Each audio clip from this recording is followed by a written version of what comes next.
Well, hello there, friends, and welcome to Strangers in the Night, your source for late night VR gaming talk. I, of course, am your host, Wes. With me, as always, my good friend Eric. What's up, fellas? What's up, brother? And my good friend Wes Ruuts. We finally did it, man. We're back on track. We're catching up and finally getting back to some sense of normalcy around here, right? I know. I thought you were talking about the OBS and the weird windows. You know what's funny is, as you're saying, we're right back on track. I just had this flash of the audio version of Virtual Strangers. I'm like, oh shit, I need to update that stuff. I need to do that. I need to get back on track. I'm sorry, guys out there. Here comes a bit of actually, we've had so many sporadic ones. Probably only 3 episodes, but it's been a while. Right. We've been in and out. We've been up and down, and like it seems like we've been playing catch up for about 2 weeks now, and finally we're kind of back on track. Although there is still some stuff we got to do. We got to nail down this walkabout event, Mash, because we've been talking about it for a while now. We need to do it. Hell yeah, yeah. I mean, it's a freaking awesome course, and I can't wait to get in there and do it. So I'm up. I'm up anytime. Stay tuned. Ring that bell so that you can take part in that. Yeah, what we're talking about here. Join the Discord so that you. I'm assuming there's going to be people in there with us. Like, who are we going to take? You know, we're gonna. You might want to get your name in there if you want to be a part of it, because that's true. You know, it's. I know there's at least 4, 5 people. Actually, there's not that many people after Todd and Dee get in there, right? So. Yeah, we had pretty good turnout last time, didn't we, Eric? Yeah. I mean, I don't know, what was it? I think we filled it, right? I think we filled it. Yeah, we had it. Yeah. What's the top amount? Was it 8 or 10? Yeah, 8 people. Yeah. Yeah. I mean, if worst comes to worst, we could always break it out into 2. If we had a bunch of people that wanted to play, we can. I mean, we're doing a simulcast stream. We could make it so that Eric and I could hear each other, but be in different games. I mean, if we had enough people. Yeah. We could just have it in Discord so we can hear each other in Discord. That'd be fine. We could do it. Exactly. Yeah. All you people, anybody wants to play, there you go. Yep. Virtual Strangers Discord, Q2C Discord. Links for everything down below. And coming soon. I'd say we'll have this one nailed out within a week. So if you guys want to play, hit us up. And if you just want to watch, want to win, I mean, maybe you don't have a copy of the game yet. Maybe you don't have a Mr. Task Swing Plus yet. We're going to give away a full-blown set with the game key, with the Swing Plus, with the DLC, everything, complete prize package. I think we're going to give away at least one. And I think mashing them, you guys are going to give away one as well, right? Yeah, we are. Yep, absolutely. Crazy. Nice.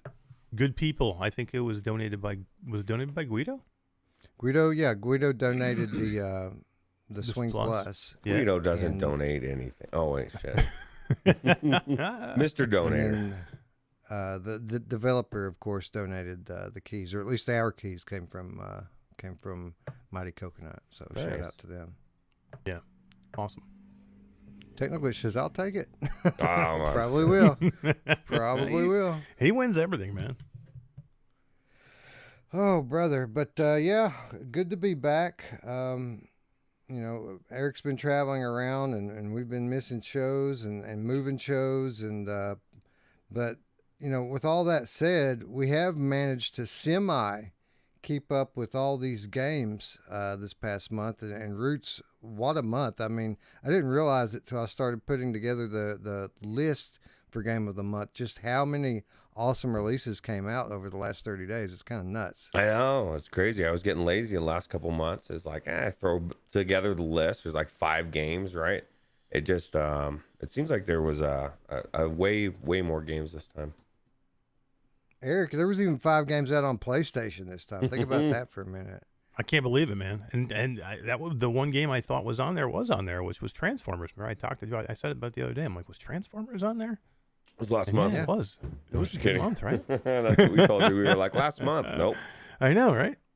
Yeah, it was. Seemed That's a hell of a month for PlayStation for a dead headset, right? Yeah. Yeah. Right, exactly. For something that's supposed to be dead. I mean, it's an awful lot of stuff. Crazy. Anyway, I think maybe the highest quality release that hit the North American store probably is the one that didn't make our Game of the Month list because it's been out in Europe for years. It just happened to make it over to the U.S. store this past month. But we'll talk about that in just a little while. I think we probably should say hello to our friends in chat so we could dive right into it here. Wolveraza in the house, as is GB the Aurally Haptic Ghost Cat.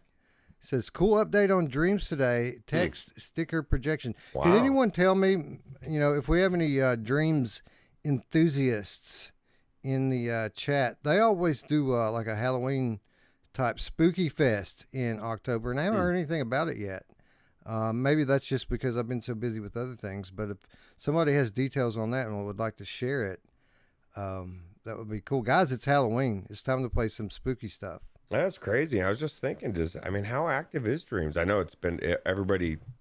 There's a lot of content creators out there, but is it like the actual developers still doing stuff like that? As far as like, oh, okay, cool. Yeah, they did a big thing for Halloween last year. My light's acting all weird. Wes is, the whole thing is, Wes, I was just thinking about it. As soon as we started talking about phasmophobia, because remember that was the thing when we went in. Everybody's computer got weird. It got all fucking weird, and I think it was the ghosts, and I think they're back and they're messing with Wes's light. I think we're just gonna have to go sans lighting, man. This cheap Chinese garbage is falling apart on me here. I have to go spend another 50 cents and get another one. Michelle B says, "What is Dreams?" What? Michelle. Wow, Michelle B.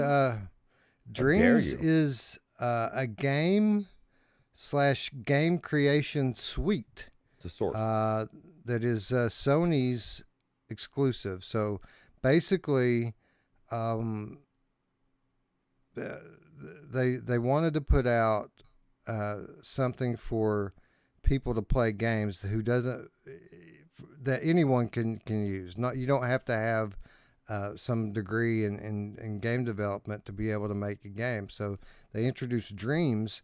There's dozens of hours of tutorials on how to do specific things, but you can make anything in Dreams. Like that, they have come up with such a comprehensive set of tools that you can literally make any kind of game that you want in Dreams if you have the time and patience to put into it. And it's been out a couple of years now, and people have done just that. It does support VR. It supports flat. It supports aim controller, move controllers, the whole nine. Does it support PSVR 2? That's the question. Have the devs said that it's going to support that it's coming over or not?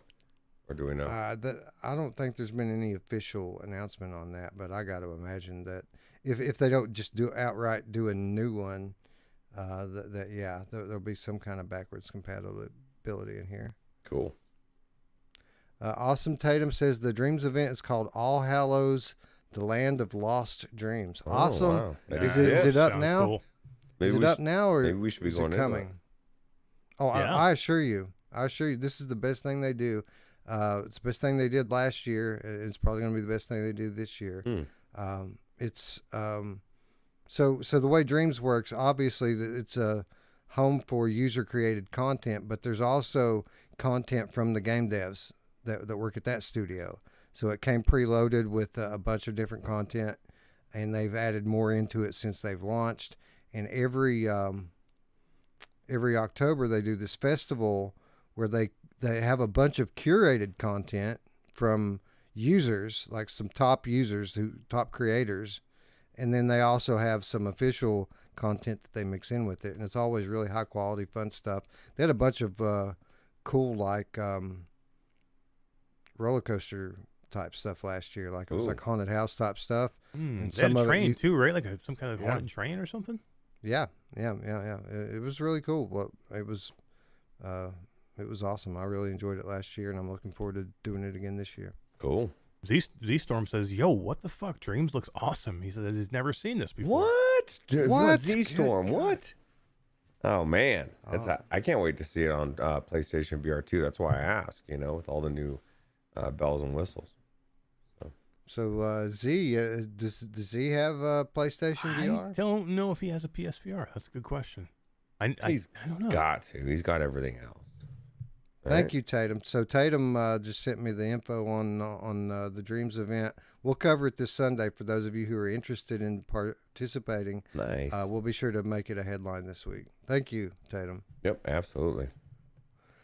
All right, Onakazi says, okay, it's mentioned on the community tab of their YouTube channel page. Thank you. Guido's in the house. Z Storm says, I have a PSVR but not a PS4. Well, that's fine. Do you have a PS5? Oh, he don't have a PS5 either. Oh, well, you better be getting on that, bro. Time's running out. That's a weird thing to buy first. I'm just saying. You know, how do you have a PSVR and not a 5 or 4? Well, I'm sure there's a Story. story behind it. Like That's you've true. had Something break. stuff before come and go, right? Yeah, that's true. Dark Angel said I started messing around with Dreams just yesterday. Yeah, it's really awesome. If I were that type of person, that's all I would ever do is just live in there and create stuff. But it's the one thing that makes PSVR still worth having is that there's constant new stuff coming in Dreams from people, and some of it obviously is kind of indie, but a lot of it's really professional grade stuff. Nice. These ones said it was a gift. Well, that Got makes a nice friend. Yeah. All right, time to play PlayStation VR says you need an adapter for the camera on the PS5 for the VR. This is true. Mm-hmm. So if this is something you're planning on doing, Z-Storm, you'll need to go to the Sony webpage, and Order it now. all you have to do is put the serial number in from your PSVR headset, and Sony will send you the camera adapter for free. So Yep. Go ahead and do that now. That way you don't have to wait when you do end up getting your console. I can tell you that there are some decent first-person racing games in there, Z, for sure. I know that to be fact. But again, I mean, if you don't have PSVR yet, then you need to play Wipeout, bro. I mean, Wipeout, man. It's the best. There's so many courses, too. Yeah. And it's always on sale. Space Denison is here. I'm sorry, Eric, what? I was saying Wipeout's always on sale, too. You can get it cheap, the Wipeout. Everything. I think it's 1, 2, and 3, right? I think they always package it together. Yeah, Wipeout Collection. It's one title. Like they re-released The all three as Omega. one. Yeah, Mhm. Omega Collection, right? Right. But yeah, everything's always on sale for PSVR these days because all that stuff's been out for so long. Like you can get anything cheap if you're patient.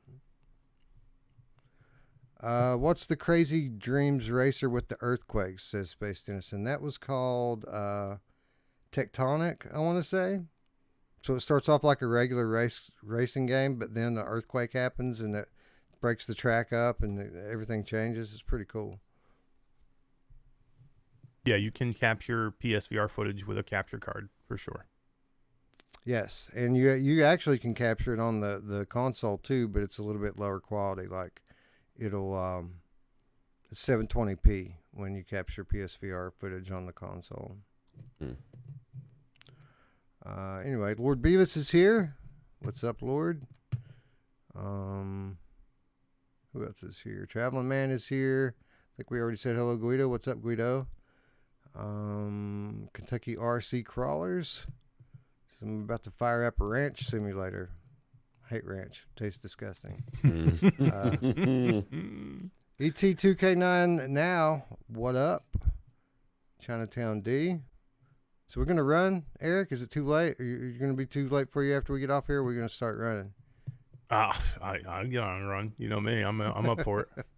I can't turn it down, man. Z-Storm asked me, Skiba and Z-Storm as he was going to stream the other night.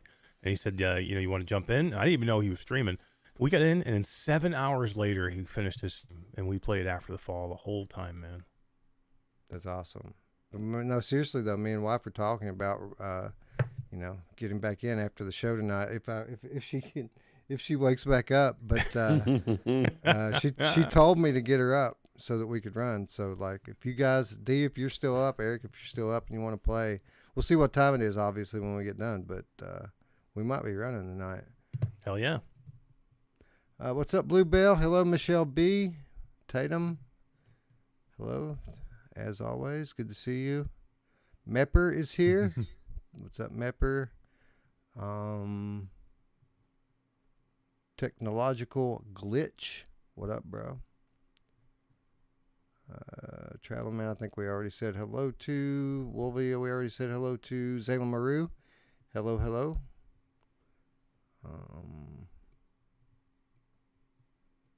Is that it? That might be it. Nope. Justin Imhoff is here. Jungle Juice. What's up, bro? Stingray X here as well. And, well, people were here for a minute before we got started. Traveling Man said he unlocked the shotgun. Him and Guido have been, pounding the pavement there.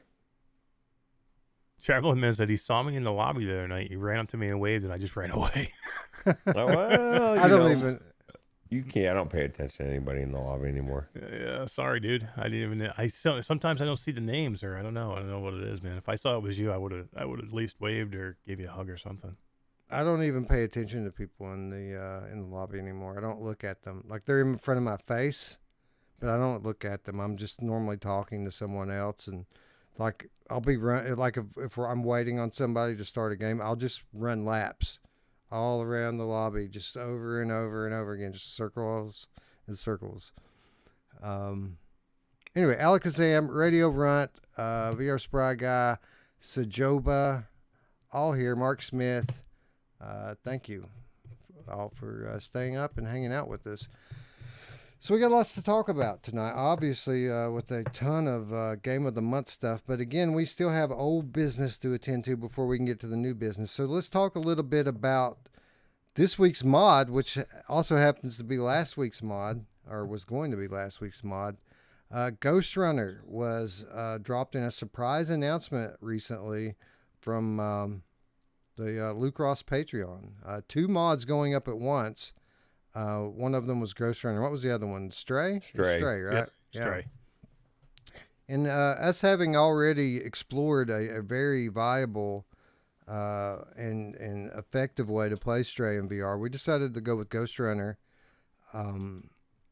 first. And I gotta say, Roots, I'm glad we did because, man, this thing is literally amazing me.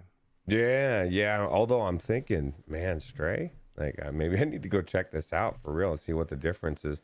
But yeah, this thing is, I didn't know what to expect. You know, like is it parkour? Is it a platformer? Is it like a sword fighting game? Is it like the best thing I've ever played? Yes, and yes. Yes to all those. Yeah, yes to all this. I don't think I like the way that they've had this structured is perfect because, you know, there is no room for error. Like you get hit by a bullet, you die, you have to start over. And so like it's put in these little chunks that even though you're doing it over and over and over again, it doesn't feel repetitious and you get driven. Like you guys thought I was going to miss the show. I was in the game. I totally spaced out. I was trying to get past this part and I kept doing it. And then I thought, let me check the time. Oh shit, 5 minutes. And yeah, so like this game's very addictive and it's probably one of the best mods I've ever played in VR. Yeah, this is literally how it is for me every time I play. Like, I can't stop. It's so fun and fast-paced and addictive. And, yeah, Eric, I think I agree with Roots here. This is probably one of the best things I've played in VR this year. Yeah, it's really, really good. And, you know, this was a great flat game. So I picked this game up originally because it was flat, and I had heard that the dev was talking about putting it into VR. So I picked it up, and I did play it. I played it for maybe, like, I don't know, a couple hours flat. And it's fun, flat. It's a cool story. But I put it away and never touched it again. This is the way this game needs to be played because it's so much better in VR. Even the controls seem better in VR than they do flat. It's hard to play flat with the controls, and it's a little bit easier to play actually in VR. But that being said, it takes a long time to get used to these controls because even just getting back into it it just takes a long time to get back. But it's that kind of game where you can get the moves down fairly easy, but it's hard to master these moves, and you have to master them because there's no room for error with this game. And this it's like like Ruuts said, it's like a platformer with like speed running, with sword play, with like parkour acrobatics. It's everything we wanted Sirento to be. You've said that I don't know how many times, Wes. It's exactly right. Yeah, the challenge of the game is almost purely platforming. It's they build it up like a platformer. And one of the things that I'm coming to realize about the game, I've got about 10 hours in it now. And for those of you who know me, that's saying something. If I've played it that much, then that means that it's good. I played it way more than I normally do. Have to play one of these games before I talk about it. But it's challenging from the get-go, right? Because everything's timing based. And you have precision, running and jumping that you have to do to get through these levels. But as you progress through the game, level by level by level, every level they're introducing new mechanics and new types of obstacles for you to make use of those mechanics. So it gets more and more and more and more complex as you go. And it's the type of thing that, and this is what it's a great thing about it, but it's also something that sucks about it is, every level's timed, and there's stats and points and things you can get, and there's leaderboards. And, like, it's one of those things where the first time you play it, you'll die 100 times. And if you just take the time to go through it again and do it, you'll die like 15. You know what I mean? So like, I've had to constantly fight the urge to run for the leaderboards because like Jarillo's on there, and Jarillo's like it died 5 times and it took him 20 minutes to run a level. But my first playthrough is the only one that's on there. So like I died 200, literally. This last level I played, I died over 200 times. It took me like an hour and 15 minutes to get through the level. And Jarillo's like 20 minutes, like 10 deaths.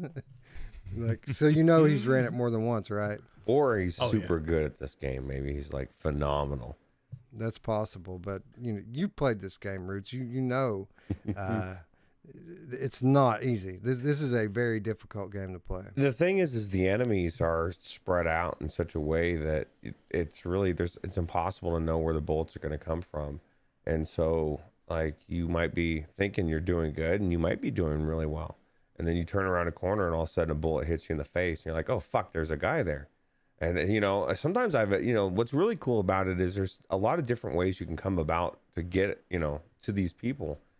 And as you can see in the video there, they've got it, like some of them have shields on it. You got to get the shields off to get to them. I mean, I feel like at first, like you said, the movement is a little bit weird, but it's once you get it down, it just feels so good, so intuitive. And I almost think that the devs thought of VR from the very get-go.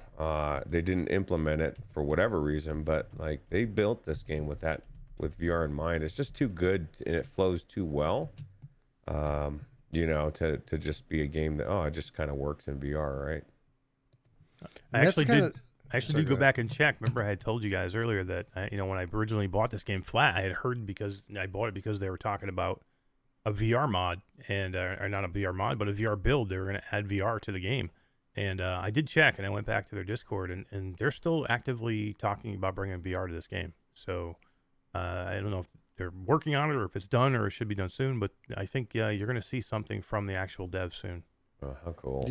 Would you expect it to be much different? Because, as fun as this game is, it's a gamepad game, and I don't see how you would change it over to make it a first person, or not a first person, but a motion controller game. Like, I feel like this has to be a gamepad game. Yeah, I think there's too many button presses for it to be I mean, I don't know, maybe, I don't know. It'd be tough. It'd be tough to do it because there's so much going on. And once you get the controls down of being on a gamepad, it gets pretty intuitive, and it has to be. You have to have those reflexes, right, to get through these levels. It's a platformer, so you super have to have quick reflexes. So I think it would be tough to make it motion control. I think if they're going to do it, a VR mod, I think they will do it with the gamepad. But who knows what it'll look like? I'm curious to see if it looks any better or if it performs better, or this may push them to do it, or this may stop them from doing it. Who knows? You know what I mean? Maybe if they see this and they're like, it's already been done. Why are we going to bother? I would like to see some alternate button configurations. Because I don't know about you guys. Roots, did you have any trouble like the blink attack, which is the first kind of special attack that you learn? They have it. I don't like it. They have it bound to the left thumbstick, right? So like, and it's something that you only get to use once every so often, and it's super important. You have to have your blink attack to make it through certain areas, but if you use it at the wrong spot, then you have to wait for it to recharge, and it takes a long time for it to recharge. But they put it so that if you press the left thumbstick in, you use your blink attack. I use it accidental probably more than I intentionally use it. Roots, is it? I assume that's the same for you then? Yeah, because you're like, as you're running forward, we're taught to push in, to run, to sprint, right? And so like you're just, it just messes it up. There's got to be a way to change it. I mean, I like all the configuration of everything else. I like the RB being for jump. It's kind of like the same as Dying Light, and I think it works, right? Everything about it. My favorite thing was right there is the time slow.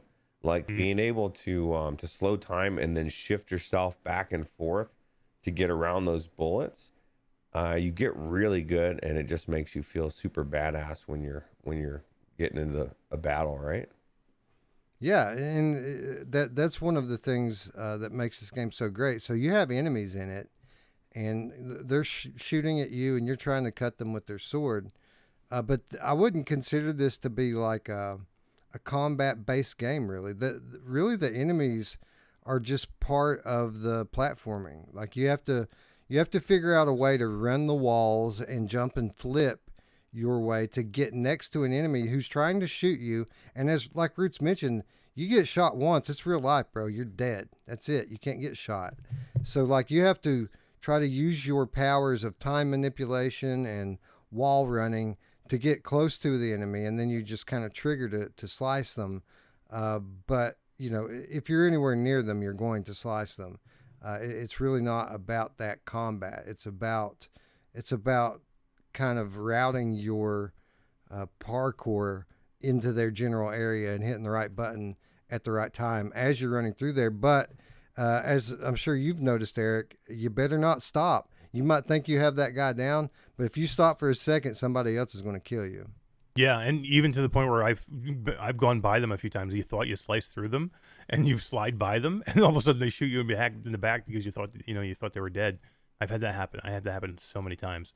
Yeah, you're right. It's not about the combat. It just makes you feel like a badass, though, because the combat, the way it is, you can just kill them so quickly, especially with the slow motion, and then where you get the animation where it draws you into the enemy and you just slice right through them and just like completely destroy them.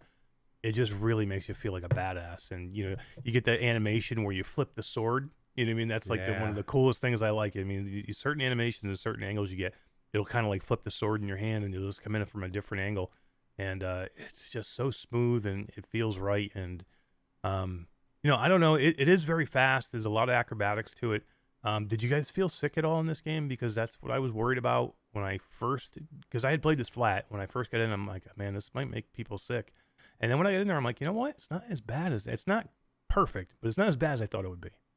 No, it's not bad at all. As long as you keep your view centered, which is easy to do. You can do it straight from the loot cross menu that pops up, the quick menu. When you press both thumbsticks in, as long as you keep it centered properly, I mean, the thing runs like a dream. Like it was pretty much a solid 80 for me the whole time, and I cranked it up to like 3400 by 3400 resolution. What'd you play it on, Roots? I think it was like 3000 or something, 3092 or something. Looks really good. I forgot what I was gonna say.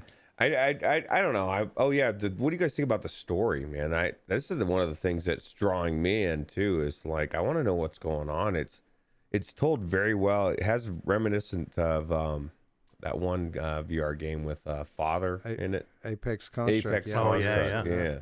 seem very similar to me as far as that. But it's like you get into these different, even the training, what do they call that area where it's all trippy looking and you gotta do some puzzles and stuff. They're they're telling you all this story the whole time, and I really enjoy it so far.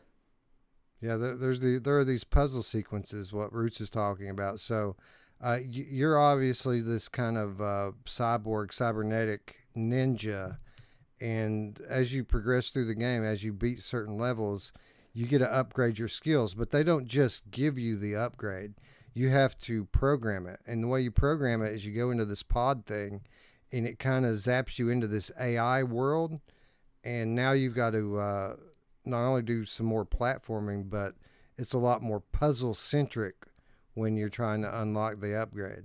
It's a really cool, like a trippy dreamscape type of area, which typically takes about 5 or 10 minutes to go through.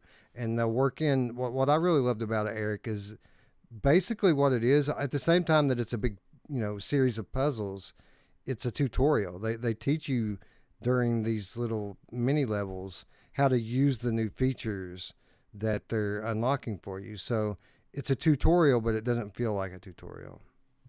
Yeah, I mean the story brings you through it really, really well. And these are the way I want to learn how to do these things, right? I don't throw things at me, too many things at me at one time. Give me. I like when they give you stuff, after some time, so you get a chance to learn some controls, and they're not trying to learn 15 different things at one time. And then make it part of the story, which is great. I mean, this is what AAA games do, and this is what I would consider a AAA game, because the graphics and the controls and the gameplay are there for me. And that's what you do. You make a gameplay loop where you're not bored or you're not throwing too many things. Can you imagine if you had all these abilities all at one time, and they're like, "Yep, this is how you do this, and this," in a beginning tutorial, and you're like, "Okay, go ahead." And you're like, "Holy crap, what are you talking about? I can't learn all this stuff at one time."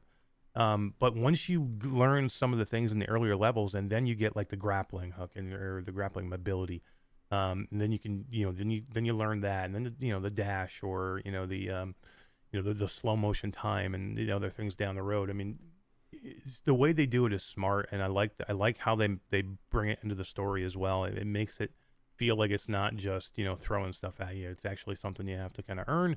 And then when you get it, you're like really happy you got it. And then, like I said, there's a little bit of a puzzle element to implementing it, which is pretty cool. But the story is here, guys, too. I think this game is like 20 hours long, I want to say.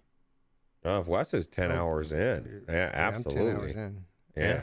Well, and the beauty of the way of the gameplay loop, right, or just the gameplay in general, it's so repetitious that by the time you get to that next move, you've mastered everything. You're gonna learn it, and you're gonna remember it, right? Because you've tried so many. I'm still trying to figure out the blink, though. The blink is, I think it's because of what you said, Wes. It's like I go to use it, and like I don't. It's not, the timing's not right, and then it's off, and then I gotta wait, and I'm like, man, it's just crazy. It was very hard at first. That was learning how to use that was probably the hardest thing I did in the game. Because the Luke Ross settings automatically disable the HUD, and you've got to have that reticle to aim properly. So what the blink does is it allows you to kill like 3-4 enemies in a row, but you have to kind of line them up together, and you have to tag them all with the reticle, like Res style. And then when you let off of the thumbstick, it'll just do this automatic animation where it slices through all of the guys, and it does like this big dash maneuver that kills all of them. But it's tough to get it at first, man. And even now, it's hard for me. Like I'm pretty good at getting it to slice through 2 dudes, but like more than that, it's tough. It's too hard to. You don't have time to aim in this game. You don't have time to stop and aim and set people up. If you stop, you're going to get shot. So I don't know how anyone could possibly, take out bunches of enemies with this thing, but I'm sure there's flat gamers out there who've ran it 1,000,000 times that are super good at it. You know who has no problem with more than 2 dudes? My mom! Yeah, not at all. People, 5. People in the chat keep saying that they need motion controls. They need motion. You don't understand. Like, if they ported this game over 1-to-1 and gave you motion controls, it wouldn't work. It wouldn't because It'd be clumsy. you get killed. You'd stop to try to slash something and you'd get killed. You can't stop. You realize you're slicing all these dudes up, but you're doing it in stride. You never stop running. You're constantly moving. You're slicing them as you're running through their area, and you don't even really aim. You just got to make sure that they're in front of you when you hit the button, and it slices them for you. If you stop, you die. And if you had motion controllers, you'd have to stop. Now, could they do like a VR version of this game, a built from the ground up? They did. Yeah, they could do a built from the ground up VR game and make it a little bit more slow paced, and I'm sure it would be awesome. But this game, as it is right now, motion controllers would ruin it. Let me use a really extreme example. This could be Mario Brothers, Super Mario 64 VR, and people would be saying, "What about the motion controllers?" Like certain games don't. Not only don't they need it, they wouldn't. It would be horrible with it. And I think this is one of them. There's too much going on with everything else. I don't think slashing with your thing, because that's all it would be. You'd be slashing your thing. Everything else, what else are you going to do? You can put your hand up, and I mean, I don't know. I just feel like there's too much going on.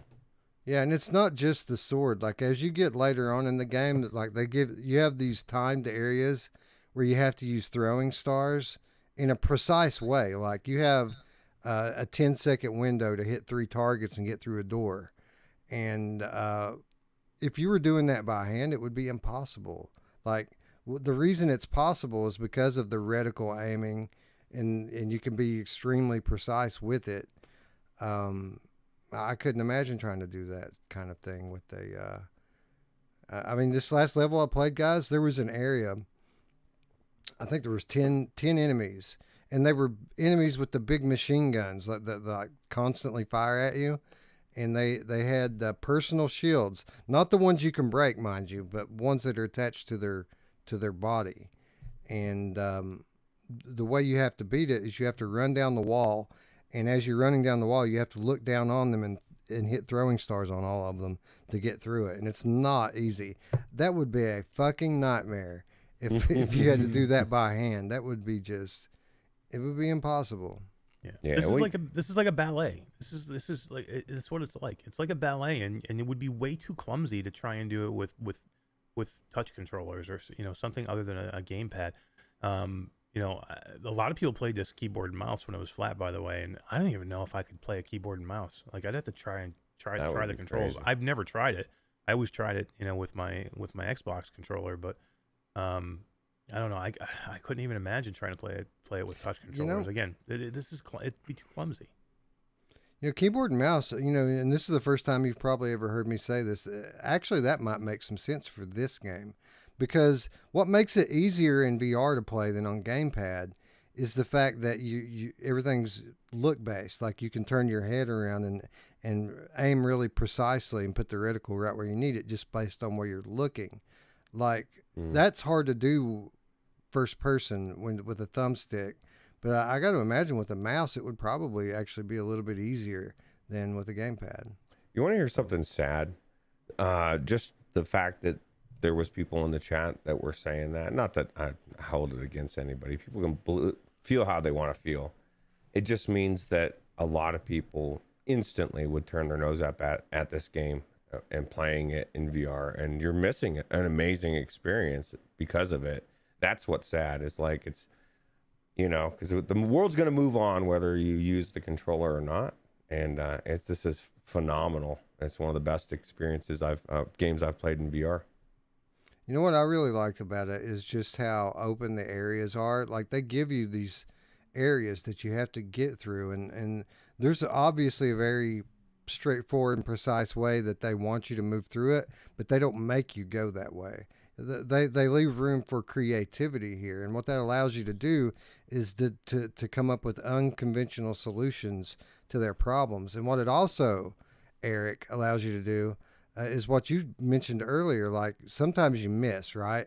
And you don't realize it until you get past the enemy, but that doesn't necessarily mean game over. If you can manage to keep moving, then you'll just run right around the walls and keep jumping and swinging, and you can still save it even after you make a mistake, which is one of the things I've found really cool about how they have it set up. Yeah, and that's like the whole thing you were saying earlier. This is a game about movement. You really need to keep moving. I mean, I guess there's some areas where you can kind of stop a little bit, but it's all about motion, because if you stop, you're going to get shot from somewhere. You don't even know where, probably. But it's really all about movement, and then continuing to try and find out where the enemies are in the levels, and sometimes it's figuring out how to get through the level too, right? Like, I don't know how many times I got frustrated and turned around onto like where I was supposed to go next. It's not easy. There's a lot to this game. It's not just like Root said earlier. There's so many different things going on, and it's not just a button masher game. It's not all combat. There's a lot to this. That's a platformer. It's a little bit of a how do I make it through this level? You know what I mean? How do I get through here? It's you have to get through the enemies, but you got to figure out where you're going to and what walls to climb and whatnot. Then there's obstacles. There's natural obstacles later on too that you have to get through, because you're like in this cyberpunk style world, and you're going through these factories, and there's things that you can't touch or they'll kill you. So it gets so hard later on that man, I couldn't even imagine getting through like you're 10 hours in, man. I don't know how hard it is at that point. Well, I told you I died over 200 times in that last level. Yeah. Like, I died so much, but it never got frustrating and it never got boring. It was fun the whole time, because even after you figure out how you're going to do it, you still have to practice your run through of the level enough to get good enough to be able to do it. So the first half of the problem is figuring out what you're going to do. The second half of the problem is actually doing it, right? What did you guys think? This is a big, like, we talk about these platformers, right? You got to memorize. Sometimes you got to memorize a level. Roots, you talk about this all the time, and like how many times have you died in certain platformers just so you can memorize where you have to go next and figure out where the enemies are going to be. Yeah, absolutely. Did you guys what did you think about the upgrades and stuff, like the different things you can unlock, the ability to see like outlines on your enemies, or just to make your abilities better? They're pretty cool, right? Well, the abilities themselves are pretty awesome. What I found to be exceptionally great is how you implement them.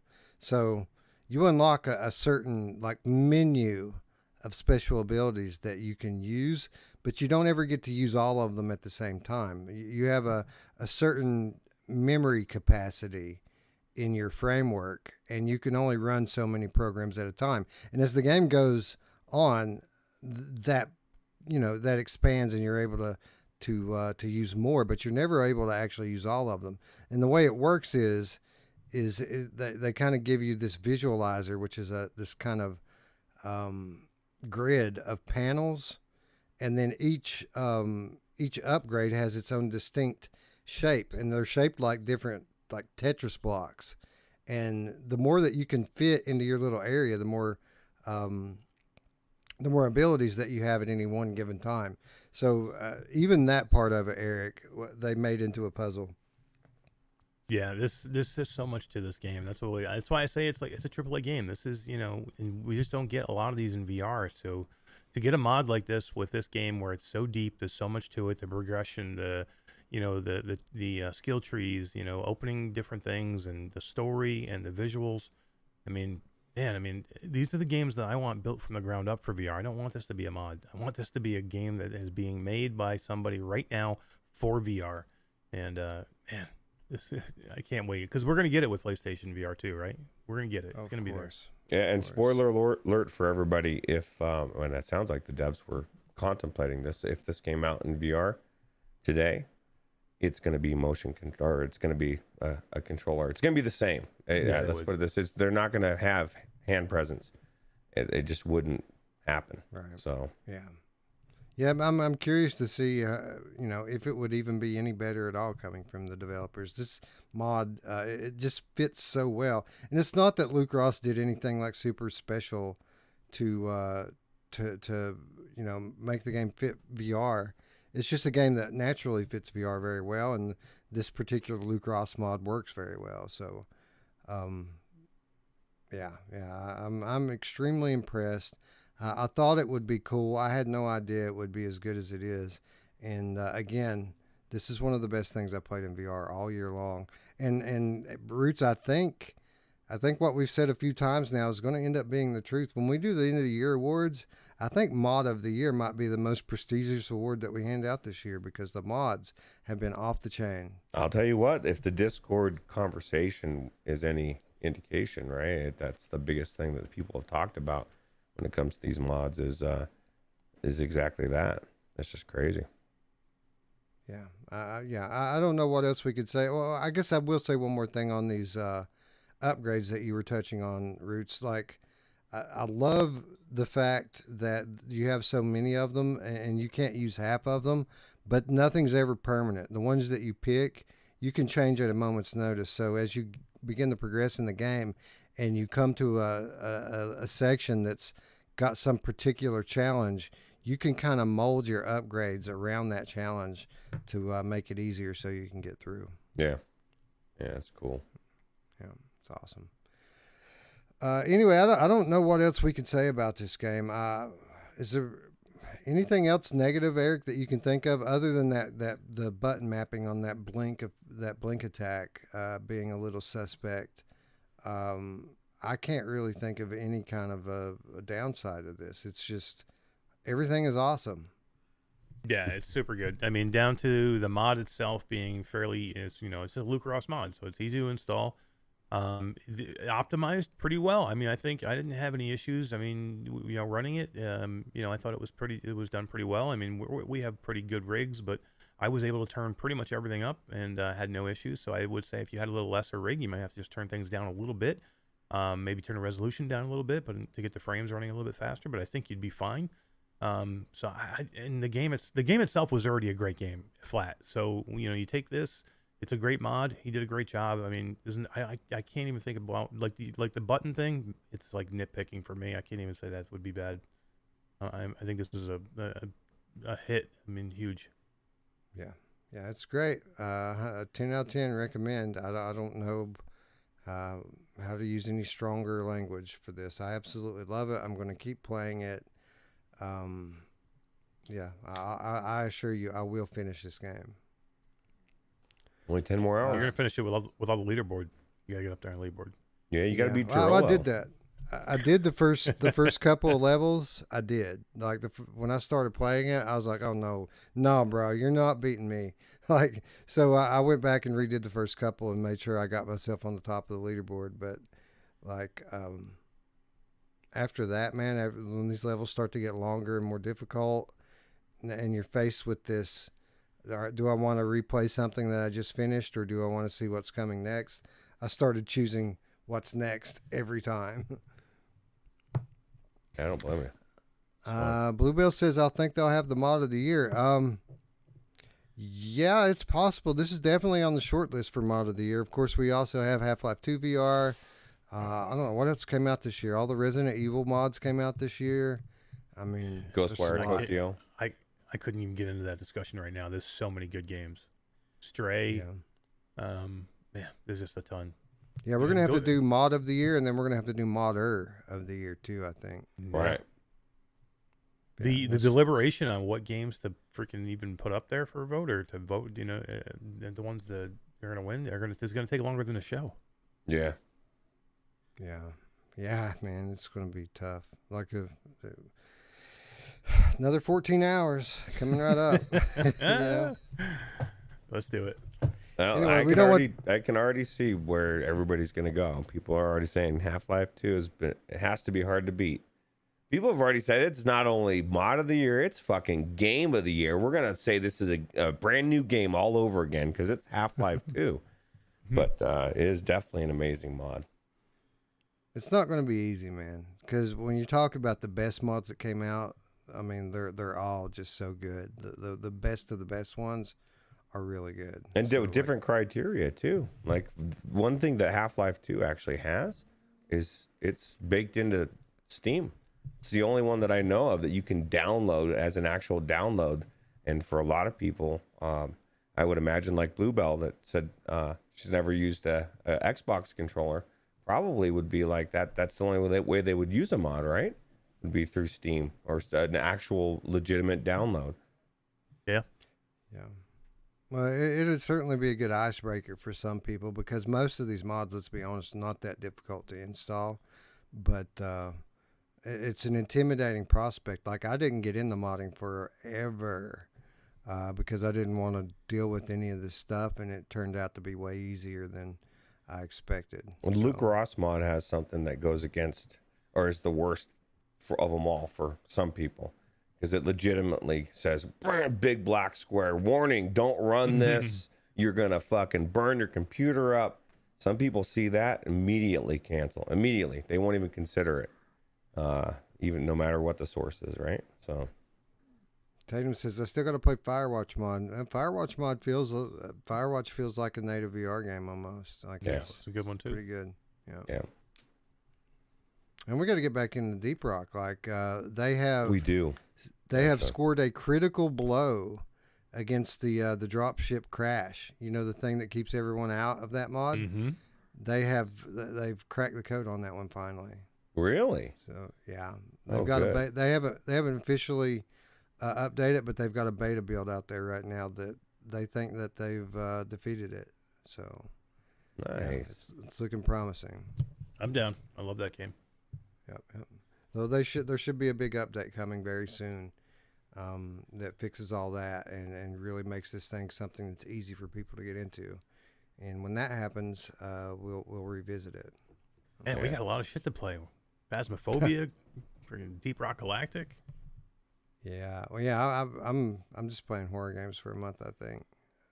But a lot of those are going to be mods, though. I want to do different stuff this year. I don't want to just.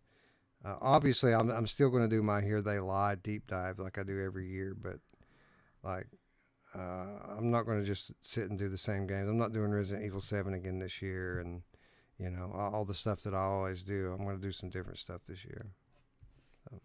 Like it. I'm sure. Oh, what about the game that comes out? Is it this week or soon? The Jesus Radar, you told me. The Beast Shall Rise, right? Beast Shall Rise. We'll check that one out. Requisition coming out in a couple of weeks. We'll be doing that one, I'm sure. Yeah, there's going to be plenty of stuff, man. Plenty of stuff that's new to play as well. Super cool. Yep. Anyway, speaking of 14-hour shows, we don't want to let this one turn into a 14-hour show. So why don't we get into a little Game of the Month talk and start off the way we typically do by talking about PlayStation VR. PlayStation VR, you know, not always showing up to the party these days with the Game of the Month, but I'm happy to say not the case this month. One of the better months in terms of quantity for PSVR, maybe not so much quality, but I think the good news is that there's nothing that's terrible that came out. All of them have redeeming qualities, I would say. Yeah, absolutely. But to kick the month off on the very first day of the month, September 1st, 2022, Transformers Beyond Reality came out. This game is $20. We all kind of expected it to be a very linear arcade shooter, and that no surprise there. It was what we thought it was going to be. What we weren't expecting was the amount of depth with regards to progression. You know, you can progress your characters, your weapons. You have a whole palette of different choices to draw from, and there's a whole other mode with the arcade mode. So Roots, I mean, that was a nice, pleasant surprise with Transformers, right? Yeah, the gameplay was actually really fun, and it made me want to play it on the PC when it comes out, because it's actually better than I thought. Mickey Bear says Half-Life VR mod is coming October 19th. I don't know if the first Half-Life VR, I guess, or Half-Life is. I didn't hear that. Did you? What, I'm sorry. Half-Life say 1? that again? Half-Life 1 is mod is coming to Steam October 19th. Yeah, I don't know about Half-Life 1 VR mod, man. It's already out on Quest. That game is fucking old, man. That's an old game. I guess it's probably a cool thing for Half-Life fans, but I'm not sure I'm even going to play it. Yeah, did you go in it and check it out? Maybe it'll be amazing. They're gonna put in new graphics and everything. It's a upgrade the visual. I mean, the game itself is awesome. Upgrade Is the it? visuals, and I'd be yeah. I mean, the game's great, but upgrade the visuals. I mean, you think you want to play Half-Life? If you're playing Half-Life like it was originally, you don't want to play that. It looks like dog shit now. You know what I mean? Compared to what the other games. It's not Half-Life 2. Half-Life 2 was you got to remember, it was a long time after Half-Life 1. So, generational wise, there was a huge jump in graphics between Half-Life 1 and Half-Life 2. So, if you think, you have that nostalgia feel and everybody's like, oh yeah, I want to go play Half-Life 1. It looks like crap if you go back and play the original. It's fun to play, if you just want to throw it on your Quest 2, but it's not something, you upgrade the graphics and I would go back into it again. Yeah, well, I'd totally be down for that. If that's part of the deal, sign me up. But when it came out on Quest, I watched some footage and I'm like, dude, I'm not playing that. Are you serious? Like, I'm sure the story's cool and the gameplay mechanics are probably okay, but like, come on, bro, that's an ugly looking game by today's standards. That's like trying to play GTA 1 in VR. And that's a ground up or top down, right? No, pass. Eric, you'll have to forgive me. You've been in and out a little bit over the last month. Did you get a chance to play Transformers? I don't remember. I did this afternoon because I saw you put the show notes up and I saw that it was on the list because we originally thought it wasn't on the list, or I thought it was and you said it wasn't, so I wasn't thinking about it, and then I saw it was on the list. So there was 2 games that are on the list today that I did not play, and I wanted to, so I went and played both of them, and this was one, and I thought it was great, man. I was kind of killing this game a little bit because from what people were saying, I did not get a chance to play it when we reviewed it for our Wednesday show, and I kind of, people said it wasn't great. You guys said it was good, but a lot of other people said it wasn't great. But I thought it was good. It was, again, I don't kill rail shooters. I think rail shooters that are done well are good. This is a rail shooter. It's done well. I like it. I thought it was really, really good. Yeah. I mean, it did take some flack for a lack of enemy diversity, and the fact that you really have to, the weapons aren't really rapid fire. You have to just pow, pow, pow, pow, pow, and wear your finger and trigger out. But for me, those things really weren't issues. The only real issue I had with it, where it was graphics. Like it hasn't, it was blurry, because it doesn't have a pro patch yet. It looks like a PS4, OG PS4 VR game, and still doesn't have a patch. It's been over a month. Yeah. I don't know, like, why would you not release it with the patch to begin with? But like, I've gone down that road. It just is baffling to me. And it was delayed too. Like, so what were you? So if you didn't release it with the patch, why did you delay it for like 3 months? You know what I mean? If you're gonna delay it for 3 months anyway, delay it for another 2 months and make put the fucking patch in it. Yeah, might as well wait. Because then we're talking about a different story. We're like, wow, the gameplay's amazing. It looked really good. Instead, it looked it was like beyond blurry. Yeah. So I definitely see the potential here. Looking forward for the update. Looking forward for it to coming to Steam. This game is still coming to Steam. Obviously, it's not going to win Game of the Year even after they fix the graphics. But this is a $20 game, and I feel like it's worth $20 all day long. Yeah, I agree. Definitely. It's fun enough. There's enough replayability. Solid entry into the PSVR library. What do you think Wolfie will think about the shooting, though? That's the question. This is not one of Wolfie's types of games. I don't think that. You probably will never find out. That's true. Yeah, exactly. Anyway, moving on. 9 days later, Cave Digger 2 launched across multiple platforms. Cave Digger 1 looked like pure dog shit to me. I didn't even play it. It looked so boring. Cave Digger 2, a completely different story. This game puts you into some elaborate mining situations with enemies, and now you have a complete upgrade system, complete with weapons.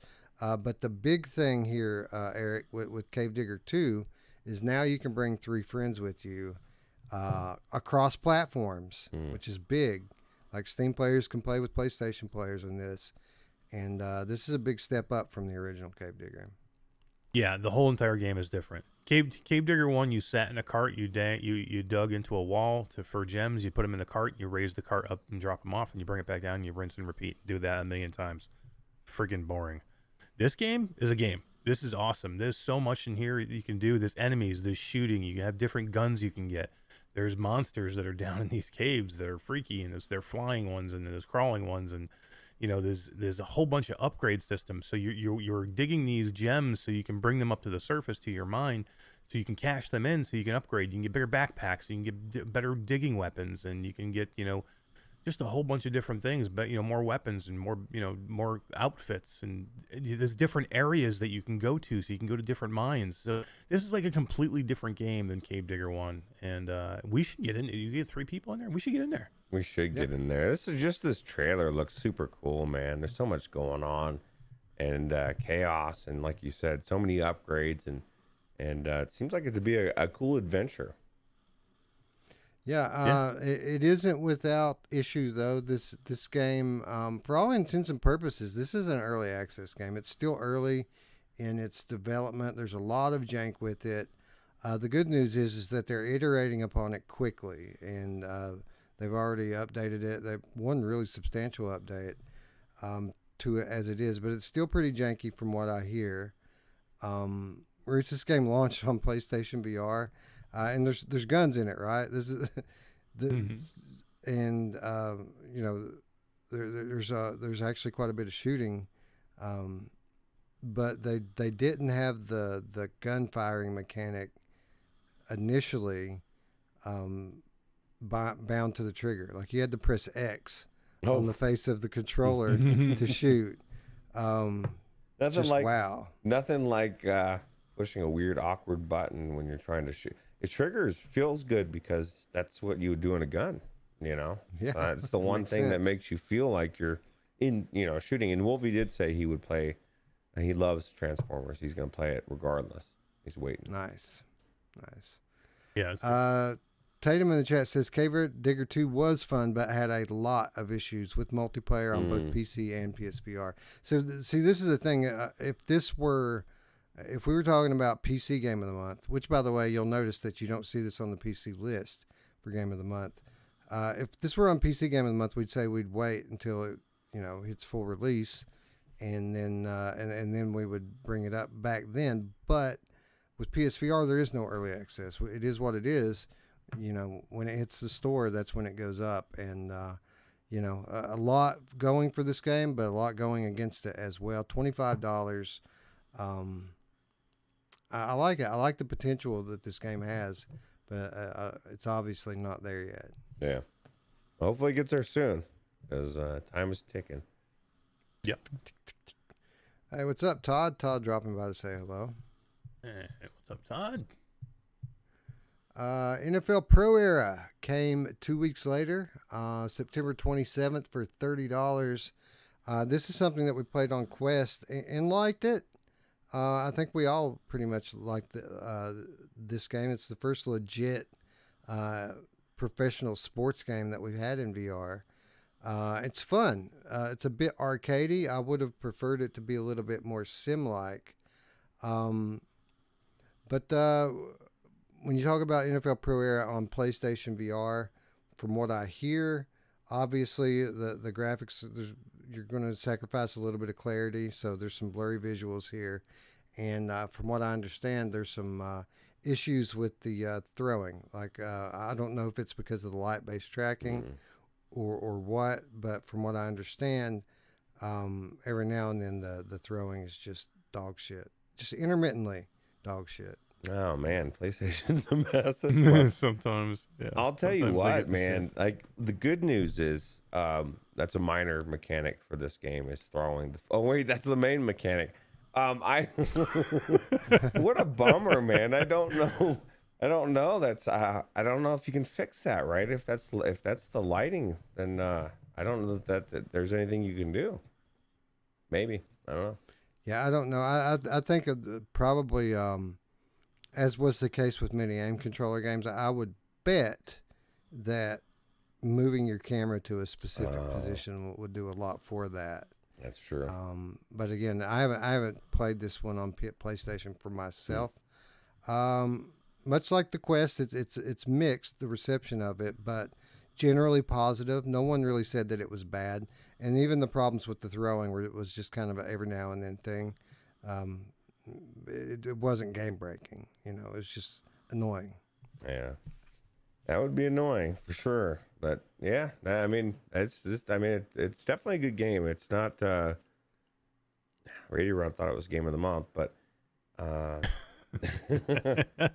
just feel like it's a great first attempt at football. It's got everything you want. It's like if I look at NFL Blitz, I don't think it was the best football game either, but it was necessary to get to where we're at now, and so was this game. So Yeah. I don't know, man. I don't know. I like the game.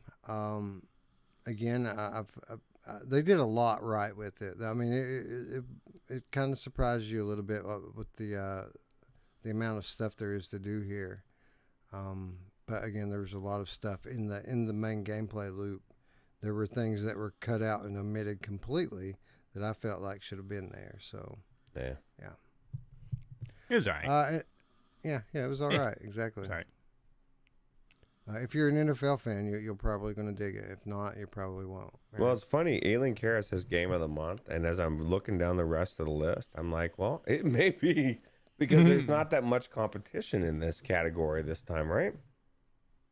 Yeah, well, let's just go ahead and say it. To round out the month, Star Tenders came out just a few days ago, September 28th, 2022, launched for $15. You know, a pretty straightforward bartender / cooking game. Like it's that same mechanic. You know, you're trying to fill orders quickly. Has a cool aesthetic, a cool sci-fi thing going on. Again, a little janky. Bad visuals, blurry on PlayStation. Should look a lot better than what it does. I didn't really hear too many people that were hyped on Star Tenders for PSVR this month. There was too many people on PCVR or Quest that were jazzed for this game. I don't know. How well did it do on the other platforms? Yeah, I don't know either. I didn't play it. Yeah, me neither. Eric, No comment. still... No comment. I'm not commenting about this game. I'm not going to play this game. I'm not even going to review it. Not even for Virtual Strangers. I'm not going to play this game. So What about Todd? Make Todd play. maybe I can make Todd do it. Yeah, I can Yeah. make Todd. To put it this way, this is how much I hate these kind of games. I don't even want to watch anybody else fucking play these games. So normally I would even just say, okay, I'm not going to play it, but I'll go watch somebody else play it. I'm not even going to watch somebody else play it. I don't want anything to do with these games. They're completely boring to me. Yeah. Now you should get your daughter in there. I bet she probably would really like it. I don't even want to watch her play it. All right. I did note at the beginning that there was actually 5 releases on the North American store. Anyone's Diary also launched this past month on the North American store. I did not include it on this list because it launched on the European store forever ago, like well over a year ago. It's a short but very polished and thoughtful puzzle game. Probably in terms of polish and quality, better than anything else on the list this month, actually. So I did think it deserved some notice. People should know that it's out there. But again, not up for debate this month, as it has been out for quite some time. Anyway, guys, I don't know. I'm split. I'm torn here. There's a lot good about NFL, I feel like. If I had to pick which one was my favorite of the PSVR games, I would say Transformers was probably my favorite. But then talking to other people whose opinions I value greatly, other people were telling me that Cave Digger 2, in spite of all of its jank, was probably the best game that came out on the platform this month. So I don't know. Eric, what do you think? I am going to say not NFL and not Cave Digger. I'm going to say Transformers, my game of the month. Roots. I don't know, man. There's some jank involved in every one of these. And so, There's no clean answer here because they all have something. Mm-hmm. Right. And so I would normally would have leaned, playing the games I've played, I would lean to NFL, but not the version. If you can't throw very well, if there's a problem throwing, that could be a problem. I'm probably going to go with what the community and say Cave Digger 2 because it's multiplayer and it looks really badass. And I think Transformers is just, even though it was the gameplay was so good, the visuals were so bad that I would never go back and play it again. And I'm waiting for the PC version. Okay, so here's what I propose. So we're split here between Cave Digger and Transformers. And I think that with the state that these games are in, that they both have potential to improve before we do Game of the Year. Let's be honest, neither one of them are going to win Game of the Year. But if we're talking about PSVR, I think that they should probably be in the discussion. I think we should do a runner-up here. I think we should have a winner and a runner-up, and I think we should let the chat decide who the winner is and who the runner-up is. Yeah, that's a good idea. I agree. I like it. All right, so last call. I'm going to give it about another 60 seconds or so for those of you who are out there to vote. Currently, let's see, who's currently Transformers is in the lead, but just by a nut hair. So if you guys out there are fans of Cave Digger, you still have time to pull it into the top spot. Yeah, And I agree. while we're waiting... I was just going to say, I agree with Wolvie. He says the NFL throw issue is huge and not sure fixable. Transformers for most is a one and done, you know. And so I guess those are both negatives against either game, right? Yep. Alan Kara says, fuck Cave Digger. It's probably Eric's favorite game. It was very good. I played this game. I played it on Steam when it came out. I remember I did a video for it for my channel, and I had a lot of fun in it. But I see that this happens to me a lot, and I'll admit it.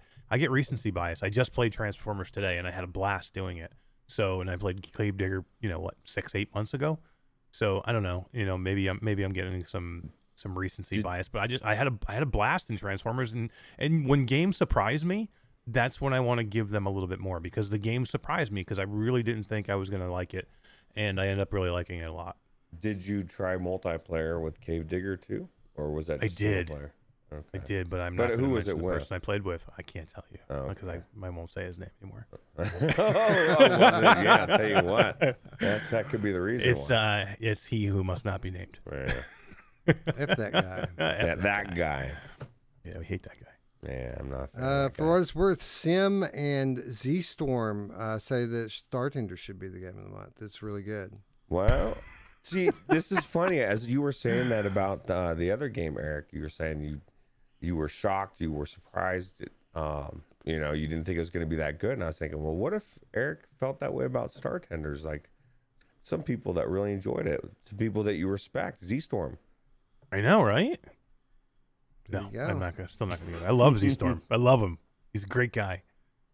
It's terrible tasting games. You just question his soul a little bit. I Just a little question his bit. soul just a little bit. Well, guys, with the late surge, Cave Digger pulls it out. 47% Cave Digger, 40% Transformers, 13% NFL. So congratulations, Cave Digger. You are the PSVR game of the month. Transformers, you are the first runner-up. And for those of you who don't know why we do game of the month, this is a nomination process, basically, for game of the year. And the way we do it is if a game is close enough to be called runner-up, both games advance to the game of the year discussion. They both get nominated. For all intents and purposes, it's a draw. But, we do like to have a winner in a second place. So Cave Digger 2 is the winner, technically. Transformers Beyond Reality, the runner-up.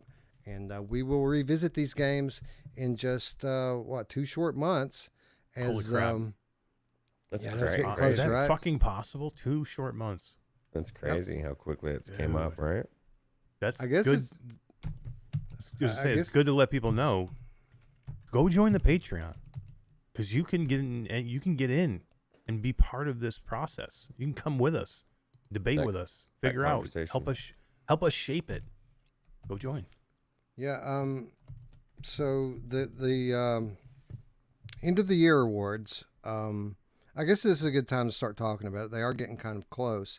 The way we roll with this thing is we're going to keep full steam ahead throughout October and November. I guess it's 3 months away. It's not 2. It's 3 months, or almost 3 months. So we're going to keep. We're going to do our Oktoberfest. We're going to focus on horror a lot this month, and obviously there's going to be a lot of news coming out of Oculus Connect, and I got to imagine there will be news coming from other sources after Oculus Connect and a kind of reaction type of a scenario. So yeah, October is going to be horror and new announcements and releases.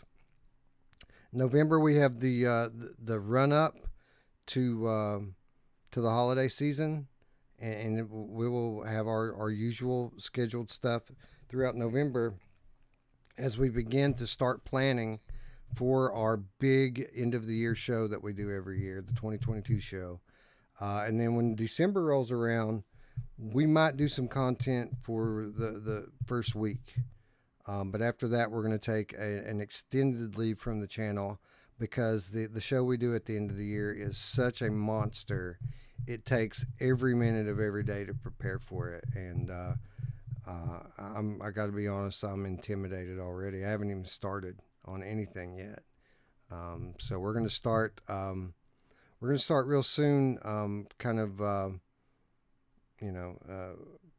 hitting people up for key donations for all the giveaways, and start to think about the award categories. And the way that works is we take suggestions from the community, and we do a lot of categories. We give away a lot of awards because we want to recognize all the good games that deserve recognition. So we'll do your typical genre awards and your platform awards, but we do some outside the box awards as well, stuff you typically wouldn't think of. But the community helps the all along the way. The community is going to have a chance to donate keys. The community is going to have a chance to put forth potential award categories. And after we have the awards finalized, we put them up for a vote with the community. The community gets to vote on the awards. Now, it isn't a straight. It's not a democracy, right? So we pick the award winners along with the patrons. The patrons get a voice at the end when we choose the winners. We choose the winners, but what the community votes for, they get a vote as well. It's not just what we want. So as December rolls around, we'll be putting a lot of polls and stuff out for you guys to participate in. The fun part of the year is coming up, guys. There's a lot to it, and I look forward to telling you more as we get closer. Does somebody have a flat tire, or what's that? Are you thumping? I don't know. I don't know what it is. Like it sounds like somebody's like on their desk, like drumming their fingers, probably. Or do you hear that? That's my Brian said that too. Like I keep is this what you're hearing? No, I didn't hear anything now. But it was funny because it sounded like a. There you go. I just heard it. Yeah, whatever you're doing there. I just moved around in my chair a little bit. Maybe you hear my chair squeaking. It sounds like somebody's drumming their fingers. Yeah, on their it desk. sounds like. Yeah, I don't know, man. I don't know. Maybe my chair's popping or something. Maybe it's the ghost again. Oh my God, the ghost of. So once we mentioned Phasmophobia, and speaking of Phasmophobia, Gamer Chick is in the chat. I see a Gamer Chick sighting. Nice. Hey, what's up, Tiffany? Good to see you again. What's up, GC? Anyway, Game of the Year stuff coming up soon. You guys are going to be participating every step of the way, and it's not that far off. We're basically got about 4 to 6 more weeks of normalcy, and then everything's going to get turned on its head. So, anyway, let's talk a little bit about what happened on Quest this month, because it was a big month for Oculus Quest. This might be the most difficult choice out of the 3 platforms this month, as we kicked the month off on the 1st, just like on PlayStation. Only on Quest, we got Eolia, which is the follow-up to Rhythm of the Universe Ionia. Eric, not much hype from us going into this release, but we couldn't have been more wrong about a game, right? Yeah, way to go for Rotu for completely redeeming themselves with this game, right? I mean, we were just killing them on Ionia, and how broken and badly made the Quest version was, and the controls, and the some of the things, and how short it was in the Steam version. And I had no expectations going in except for bad ones going into Eolia. And when they really wanted me to come by their booth at PAX and try it out, I'm like, maybe they got something. If they really want me to come by, I mean, that would, if they want somebody who really kind of crapped in the game to come by and do it, usually that means they have something, and they did. It was probably one of the better games that I've played. Roots, a fully fleshed out story-driven adventure game here. Who would have thought? Yeah, who would have thought? And you can play with hand tracking as well, and actually works really well, or 99% of the time. And I was not expecting a full-fledged story, and I really enjoyed it. So, notable games that came out this month on the Quest that are not part of the Game of the Month discussion include Crisis Brigade 2 Reloaded, Dyschronia Chronos Alternate, Ancient Dungeon, Intercosmos 2000, and Deism. All of those didn't make the cut to even be considered. Mm-hmm. That should tell you how good Eolia is. Eolia absolutely deserves to be on this list, and absolutely deserves to be considered for Game of the Month. Eric, there's a lot of game here. There is, and how short the first game was. First game really was maybe an hour and a half if you dragged it out. Maybe an hour and a half. This game is like 7-8 hours. There's a lot here. This is a legitimate game all the way through, and there's a lot to do here. It's varied in what you do, and there's different things. The climbing is one of the better climbing games I've played, and especially with hand tracking. The music elements, which we loved from the first game, are here, but they're maybe a little bit more fleshed out, which I thought was awesome. And man, it's just beautiful. It's one of the better looking Quest 2 games that I've played. And that was one of the biggest complaints that we had with Ionia, was how shitty the Quest 2 port was, and how basically that kind of killed what redeeming factors the PC had, was how crappy the Quest game looked. And that's not the case here, man. This game is beautiful. Yeah, full inventory systems here. A great story, just like the first one. Just couldn't be further from the Quest release of Ionia, and one of maybe the biggest surprise we had all month was just how good this game was. Yeah. But I got to say that their hopes for Game of the Month probably pretty short-lived, as 1 week later, Into the Radius dropped on Oculus Quest. September 8th, $30 for Into the Radius. And I guess we should reiterate that Eolia, as good as it was, is only $15. Like, it's a cheap game, which is kind of mind-blowing. I would have said that they could have sold that for $25 all day long. And it's a $15 game, which is kind of nuts. Yeah. But Into the Radius, Roots, it's not just a good Quest game. This is one of the best games in VR already coming to Quest. And it's not a significant downgrade from the PC version. It's a very, very viable port. What's crazy is the gameplay is 1-to-1, and the gameplay loop and everything that was there that was amazing in the first one is here in the in this port. It just works, and like Eric said, it actually feels like they implemented it better. But I guess Cyan came back and said, no, check out the PC version. It's just as good now, but it feels like it was more approachable, this version of it, to us. But yeah, I feel like they spent so much time fine-tuning this game. It's exactly what every developer should do. Most do it and then release it, or I guess that used to be the way it was. But these guys, obviously, maybe they couldn't do that, and they've just been plugging away, and it's just an amazing game. Eric, this game is probably the best stealth shooter in VR. The Quest version of the game, it looks really good. The gameplay is extremely deep with the inventory system and the progression. And it's super creepy. Like, the vibe is so out there with this. It has its own weird vibe, which I absolutely love. This is one of the best games I've played in VR, and a very, very, again, viable Quest version. You're not missing out on much if you're playing this standalone. Yeah, I mean, I think it's like they took all the time they took, with the Steam version and changing it and updating it and making it better and then making it better and then making it better, and they finally got everything right, and then they took that and they put it to the Quest 2, and that is the finished product that we all want, and that's why for me, this is probably in the top. This might be one of my top 5 VR games, especially Quest 2.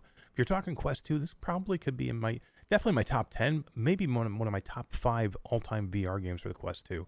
This game is awesome and way more approachable for me than it was originally. I've been back in there several times now. This is a game now you can jump back in for an hour or two every once in a while. It felt so daunting with the original Steam version. Like if you got out of it, just to get back in, 2 weeks or a month later to get back in for a few hours, just seemed like it was too daunting and it just seemed like it was unapproachable. Now here, you can jump in anytime for a few hours and you feel like, okay, it's no big deal. I jump in, I know what I'm doing, I can get in, I can play, I can have some fun, and I can get back out. With the Steam version, I felt like I wanted to start it from scratch every time because I had to learn everything over again. Yeah, I'm sorry, go ahead. No, I was just gonna say, Sim says there's a few areas where the frame rate doesn't hold up on the Quest 2 though. That's the only complaint that they have about it. And I wouldn't know as far as specific areas, but I'm sure that you're gonna run into that on the Quest 2, right? Yeah, that doesn't surprise me. Now, this isn't something that I experienced in the game myself, but I didn't play super deep into it on the Quest yet either. I have some pretty good time in it, but not like I mean, this is a lot of game. This is a lot of game, and I haven't put dozens of hours into it like I did on the PC. But yeah, there's a lot going on here. There's a lot of enemies that inhabit this map, so it doesn't surprise me that someone would say that. Yeah. But again, notable when you talk about stuff in the Quest catalog, there aren't many games on this level in terms of overall quality. Like it's on a very, very short list in terms of depth and quality in the Quest catalog, and again, as we mentioned, one of the best VR games ever, probably coming to Quest. That's a pretty big deal. Yeah. Alan Karras says, seems like a lot of work, Eric, but I only played the beta, so judge me away. I would just say, just give it a chance. Give it a try again, because it's different. It really is. It did seem daunting before. It did seem like a lot of work before, right? Yeah. Yeah, it's not easy. It's not an easy game. They did tone it back a little bit, though. Well, a little, in terms of kind of the survival elements of it. Like, it's not as hard to survive now as it once was. Yeah. Anyway, a week later, NFL Pro Era was released on the 15th for $30. We already talked about it. Everything we said before applies here, only crystal clear graphically, and the throwing mechanics actually work on Quest. I had a lot of fun here with this game, and so did a lot of other people, Roots. Yeah. My only complaint about this game, really, because, obviously we all want a defense and we all want more deeper things, but, that's not what this kind of game is. But it just that I feel like they should have let us call our plays and stuff. But I mean, as far as the actual game, it's a very solid game, very fun to play, and it's just too scripted for me to go back to over and over again. It's seemingly, I haven't played a full season. Radio Runt tells me I'm wrong. He says, there's times when, that you can run away with it. Because I always feel like if I score, they're going to score immediately. And I just haven't played a full season, though. Yeah, that's me. I need to get back into it and play it more on the highest difficulty. Like, I'm playing on the mid difficulty, the normal one, and I didn't find it to be very difficult. And people kept challenging me on that, so I'm thinking that maybe I need to really spend some more time in there with it. But I spent some real time in it, Eric, and my criticisms mostly are based on the arcadiness of it. But we can't really penalize a game for being an arcade game, can we? No, I mean, it's a good first attempt at doing, the NFL and in VR. I mean, I don't know. I think 2MD does things a little bit better, and this one does things a little bit better. But I think it's good. It's not perfect. It's definitely got flaws. It's fun. There's fun to be had in this game, and it's definitely worth buying it, especially if you're a football fan. But it just lacks for me. It's just not what is not there outweighs what is there for me, unfortunately. And that's in the end. That's why I don't think I could vote for it. Well, certainly the best pro sports game we've seen in VR yet, but unfortunately for this title, I wouldn't say that it's the best sports game that came out on Quest in September, because that very same day, Ultimex dropped, again, 15th September. This game is free to play, $0 to play Ultimex, and you can play cross-platform with your friends on Steam as well. Obviously, from Resolution Games, the polish level here is very high. And Eric, I gave it the benefit of the doubt going into it because I knew it was coming from a quality studio.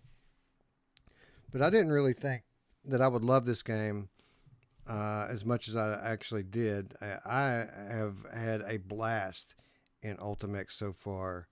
This game is so good.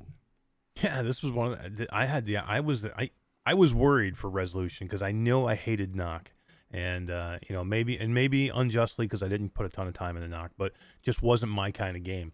And this is very similar to Knock, so I had very low expectations for Ultimex, and actually I probably had some preconceptions, and I was blown away about how much fun this game was and how different to me it feels than Knock, and the gameplay just is better, and it's free. It's free to play. I know everybody should have this game. Everybody should be playing this game. I don't understand why it's not talked about more and there's not doing maybe as well as it should. Sometimes games get a stigma because they're free, and maybe they should have charged $5 for it or something. But I don't know. It just seems like this is it was a great game, man. And I would get back in there anytime and play. It's a lot of fun. If somebody asked me tomorrow to go in and play, I would be like, yeah, let's go, man. It would be fun. Yeah, we had this conversation on the Crewcast recently. Why this game isn't just blowing up huge the way that all of us know that it should, because it's so fun. And now I think I have the answer to that, because I've went back into the game since then, and I had a blast at it, but it wasn't all sunshine and rainbows, because the matchmaking was pretty jank and pretty broken when we were in there. It was difficult to party up with Alex when we went back into it, and even after we got partied up, it was difficult to stay in that party and get in a match. So there's a lot of jank here with regards to playing. Again, not only partying up with your friends, but staying in the matches. It seemed like we would be able to play a match, and then we would have to, the game already makes you go back out to the menu after each match. You can't just keep running the matches over and over again. But even at that, like when we would go back out to the menu, half the time it would break our party up. Like it would say that we were partied, but we couldn't hear one another. We couldn't start a match, and we would have to just completely close the game out and open it back up. So Ruuts, did Vertigo make this game? Right, that's what it felt like. So Ruuts, I kind of feel like as great as this game is, and it is great, there are lingering issues here that need to be addressed. Well, it doesn't. It's really bad going hand in hand with what you said earlier about the stigma with free games, Eric, right? Like, it's like, so people think, oh, it's free, it's probably shit, and then they get in there and then they're getting dropped, they can't group up with their friends. I'm of the opinion that it's important to group up with people in multiplayer. You kind of need to. It's like a prerequisite. So this is a big flaw, and it's weird because we didn't see it. I guess we saw it and we played the pre, right? So maybe it wasn't an issue then, but yeah, this is a big problem. And if they don't, I mean, it's free, so I mean, it's not as big a problem as it would be, say people were buying it and then they felt the need to go trash it in a review, but like it's a big problem. Yeah, especially when it's a multiplayer only game. Really, pretty much, right? I mean, yeah. You can't have the main if you're not putting a campaign on there and you're only doing multiplayer. You better nail the fucking multiplayer or you're in trouble. Even if you are a free game, and if you can't, I mean, ask what was that game? What was that game that came out that had terrible that you couldn't even friend up? You'd go in and you couldn't even friend. You could Solaris. Solaris. That was another one. How can you be a multiplayer game and you can't even team up with your friends? You'd have to like hope that you would get into the same match together. You like remember in the beginning you couldn't even pair up. You're like, what are you doing? So if you want to play multiplayer, you're always playing with randos. Like, and that killed Solaris. Solaris is a decent game that never had a chance because they launched it with problems. So I hope they fix this real quick. Yeah, and from what I understand, I haven't tried it, but trying to get in a match with somebody overseas in a different region is just a nightmare. Forget that. Yeah. Yeah. Anyway, it's a shame because after you get in there and you get playing, man, it's just so exceptionally well done and highly polished. So much fun. Yeah, it's a game I'm definitely going to go back to. But definitely marred by some technical issues for sure. Yeah. Mm-hmm. So yeah, man, what a discussion so far. Eolia, Into the Radius, NFL Pro Era, and Ultimax. I mean, that's a great month for any platform, let alone Quest. But then the 29th rolled around, and Bone Lab dropped to a ton of hype. I got to say, most of which was probably justified. You know, reading the reviews of this game, overwhelmingly positive, although not unanimous, because a lot of the things that played Bone Works, its predecessor, still persist with this one. But with that being said, this game, Eric, revolutionary in many ways. And I feel like... not only with regard to the structure of the game, but the amount of content here, and then the tools that people have now to make this game into more than what it is. I feel like this is a game that is groundbreaking.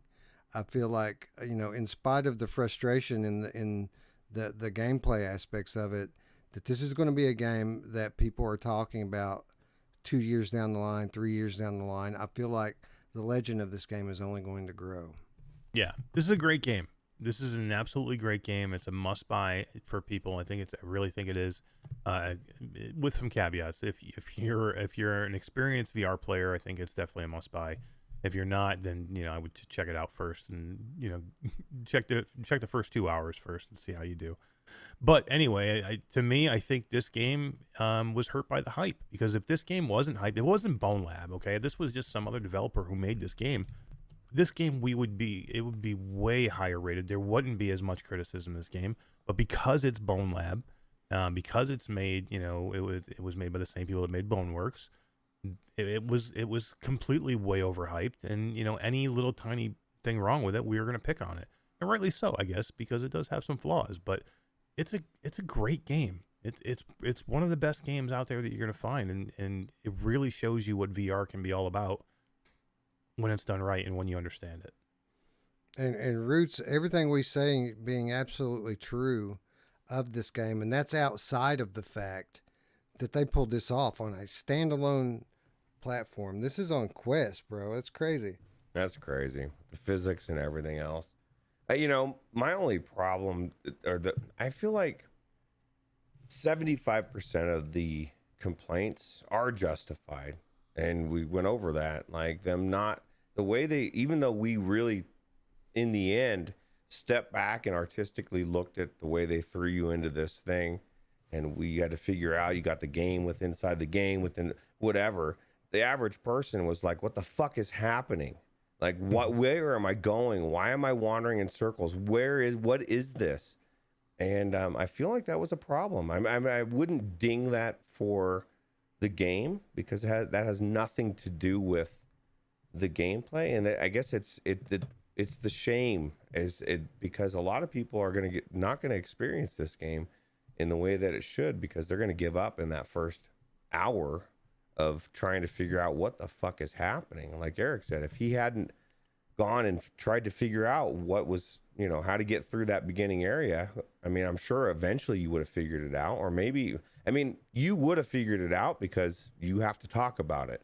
If you're not doing a podcast, maybe you don't figure it out. Maybe you say at an hour and a half, fuck this, I'm done, So I think it's part of the problem with this game is that one little thing. Yeah, and the problems with the game are real problems, and we speculate that it's going to be an issue for a lot of casual gamers. But all we have to go by is the reviews and feedback, and they've been even better than I expected them to be. Like it's pretty overwhelmingly positive if you read on Steam or on Quest. A lot of great reviews for this game. Again, not unanimous. There's legitimate criticism, but it appears, at least for the the established VR community, the ones that are leaving reviews, that they're really willing to overlook the game's problems. I'm watching this trailer, and I'm like, "Fuck, man! I want to go back in the minecart, the go. I mean, it looks crazy. It's not.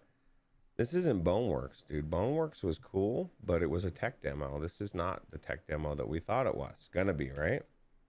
Right. Eric, but that's the funny thing, though, Roots, is that it is, but that's okay because it's done so differently and it's so diverse in what it does. Like, it's a very effective tech demo. It's tech that really we haven't seen before from any other game.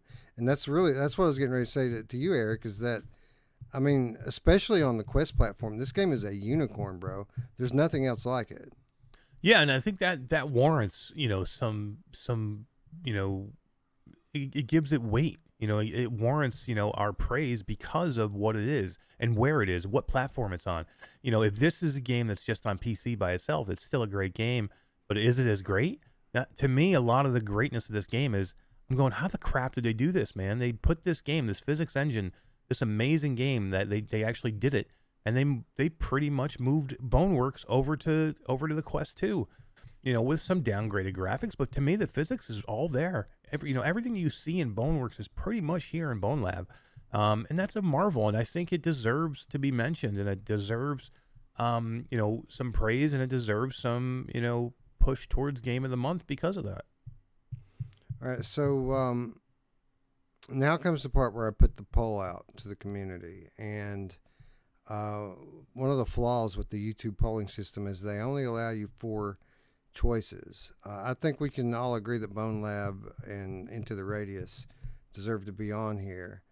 Probably NFL as well, being what it is. It's an NFL VR game. So what gets left out? Ultimex, with its super high polish and high fun factor, but jank, and it's free. Or Eolia, which is a big surprise for everyone, with not much jank. Maybe not quite as polished as Ultimex, but then on the other hand, it runs perfectly. So I guess I really can't even say that. Eric, do you think which two of those 2 titles should get left out of the conversation right off the top? That's tough. I don't know, man. Yoli is really good. I just don't know. I have to think about it. Go to Roots. I think it's not as hard for me to choose. I think Ultimax has to be held out because if you can't play the multiplayer and the multiplayer is the main aspect, then how do you make it Game of the Month? Like nobody's playing it because they can't group up. They need to fix that. Whereas Eolia is actually really full-fledged finished game. Right, like it's 7-hour campaign. I think it definitely should be on there. Not that Ultimax isn't an amazing game, it just needs to be playable. They need to fix their servers, and then I could talk about it being a Game of the Month contender. See, that's the thing, right? Like if Ultimax worked like perfectly, I mean, we might be talking about it as Game of the Year, at least in the conversation. But it don't work, and the competition's so strong that we can't. It's going to turn out we're not even going to be able to give Ultimex a runner-up spot here. Like it's done. Even if they fix it in a week from now, like conversation over. Which I guess we always have veto power, right? We always have the ability to bend the rules in the end, and if we feel strongly that it should be in the conversation, we can just, make an executive call and put it in there. But that's something we've never really done before. We've always kind of stuck to our rules. Well, the good news for them is it's a free-to-play game, and if they can fix it soon enough, they could get the buzz. You know, if people are playing it, they're loving it. Content creators are making videos. People are like, oh my God, I need to try this again. They could get it back. You know, it's not like it's costing money and they're dropping price and all of that. That's the death nail for a game. So it's just if they can fix it with the holiday season coming and the influx of new people into VR that are going to have the headset and maybe not have a ton of games to play because they can't, they didn't, they maybe got 1 or 2 games for Christmas. I think if they fix it, it'll be back, right? I think it'll do good. Yeah, because it's a good game. It's really fun. So I'm going to go with Ruuts here, and we're going to just automatically eliminate Ultimex. The other 4 are up for a vote here. And I need to go get something to drink, guys. I'm out of water. My throat's starting to get dry. But what I'm going to do is I'm just going to kind of leave you guys with where I'm at here and what I'm thinking. And I'll let you, I guess Ruuts will let you kind of start with what you're feeling and then move on to Eric while I'm away. But this is tough, man. This is so tough. Because we just talked about Eolia and just how great of an adventure game it is and how polished it is. And then Pro Era is a first of something that we've been, waiting for years. Now we finally have our NFL game, and it's pretty decent, man. It's fun. It's fun to play. For me, obviously, I feel like we have 2 all-time games on this list. Like we have 2 games that are going to end up on the all-time VR game list. And that's the debate for me. Do we go with Into the Radius? Which to me, if I had to vote on which game I had the most fun in personally, it's Into the Radius. But with that said, Bone Lab does so much more than that game does, and it's so revolutionary and groundbreaking in so many ways. Where I can't really say that about Into the Radius. Into the Radius does stuff we've seen before. It just does it really well. So I'm torn. I don't know which one of these games should be Game of the Month. Part of me says that it should be Bone Lab just on impact, community impact, catalog impact alone, that Bone Lab should be it. But, again, at the end of the day, I enjoyed playing Into the Radius more. And there's a lot of game. No matter which one you pick, you're talking about 20 to 30 hours of gameplay at least before the game starts getting old. So I don't know. I don't know which way to go on it. Those are my 2. And with that said, I will pass it off to you, Ruuts, and I will be right back. Okay. I guess it's our decision. A little bit easier for me because I'm watching the Bone Lab video. Like we're talking about physics on the Quest, graphics, everything that they've done on this game, and it is revolutionary. It is next level compared to, like Wes was saying, Into the Radius. Even though it's so polished and it's so good, I just feel like there's more to this to Bone Lab. I just feel like it's something different. Yeah, I think it's tough. This is a tough one for me, but I think in the end, I'm going to go with the game that's way less flawed, and that's going to be Into the Radius. Bone Lab is a great game, again, but it has flaws. This is an all-time game that's never been done before on a Quest 2, but there's some serious flaws here. There's control issues still. There's still jank issues with your arm clipping in or getting stuck in walls or getting stuck on things. That's never going to be fixed, by the way, because that was a problem in Boneworks. It's never they're not going to fix it. Yeah, the climbing is still not great. You know what I mean? It's not as bad as I originally thought it was when I first played it, but it's still not great. It still could have been done better. The whole setup of the you're too dumb to play my game thing, and I'm not going to tell you how to do it. That bothers me. I hate that shit. And I'm going to dig the game for it. You know what I mean? So to me, there are very few things I could say wrong about Into the Radius. It's that good of a game that everybody should play. And it's just done really well. And those developers have been working on that game forever, and they do the things right. They listen to the community. They figure out what's wrong, and they figure out what's not working, and they work on it, and they work on it, and they work on it. And now they've made their game. It's probably one of the best games I've played on the Quest 2. So to me, it's very close. I do like Bone Lab. Don't get me wrong, but I think for me, it's going to be Into the Radius. How So dare Dark you? Angel. I know, So Dark right? Angel in the chat says, "What about replayability factor?" I That's got to true. think Bone Lab takes that hands down with all the different game modes and things. Now, with that said, in terms of like written content, like there's probably 2 or 3 times as much written content into the Radius. Yeah, But this story in Into the Radius, the real story, lore and backstory. Right. There's no story in Bone Lab. right. So, yeah, Bone Lab's going to win on replayability, but I mean that kind of gets offset by, the things that Into the Radius does well. Which way did you go with it, Roots? I was away for that. I went Bone Lab, and I just because it does so many things on the Quest platform. This may be a different conversation on the PC VR platform, but getting the physics on the Quest, and the things that you dinged it for, Eric, I was expecting. I was hoping that the climbing would be fixed. It wasn't, and so I guess maybe I give it a pass in that respect, and maybe I shouldn't. But I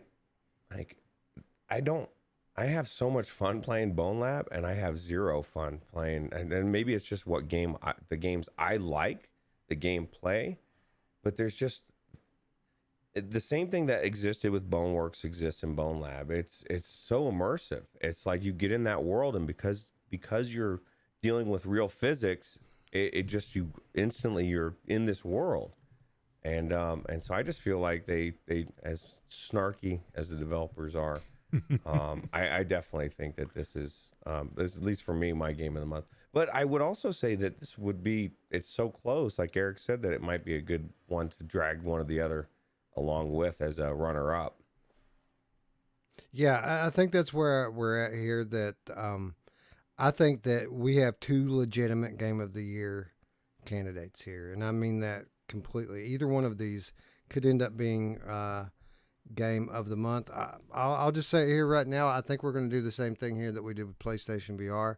We're going to have 2 winners, a winner and a runner-up, and I'm going to let the chat decide who gets my vote because I really can't pick. They're wrong. And, Freaking chat. They're Freaking wrong chat's way before wrong. you They don't know even what the hell they're say, talking "What are you guys about. doing?" Freaking Well, chat. Well, I'm not gonna close the poll now. I'm not gonna close it. You've got 60 seconds, people. There is 1 vote separating Oh these wait, 2 I games. didn't vote yet. I can vote. You get to vote. I can vote. What do you think? You think you're better than me? I could vote. You could. I really wish you wouldn't, but you could. No, This I man won't. I legitimately won't do it. thinks that he is better than us. Boy Brown says, I refunded Bone Lab. Ambitious but janky is my review. Well, my There you arm go. did get stuck in the ladder several times, and it was very annoying.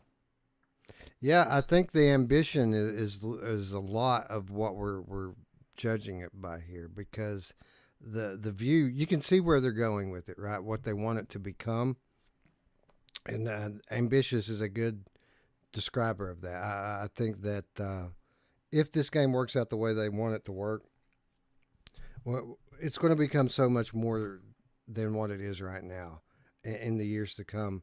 This is going to become like, possibly could become like if VR chat had legitimate gameplay mechanics into it. Like there's that level of customization and modability with regards to like not only the avatars but the game itself. Like this game could literally become anything that people want to make it. Hypothetically, only time will tell if it actually becomes that. And I think a lot of that that has a lot to do with kind of the credit that I'm giving it. So yeah, it looks like. So that was that was your pick for game of the month too. Is that what you said? I didn't pick. I was you going didn't to chat. I'm going to let the chat pick for me because I can see both What? their arguments here. That's. I want to know what your game of the month is, bro. I don't know. I've been thinking about it for days. I don't know what way to go with it here. I think Bone Lab will definitely be a more impactful game long term.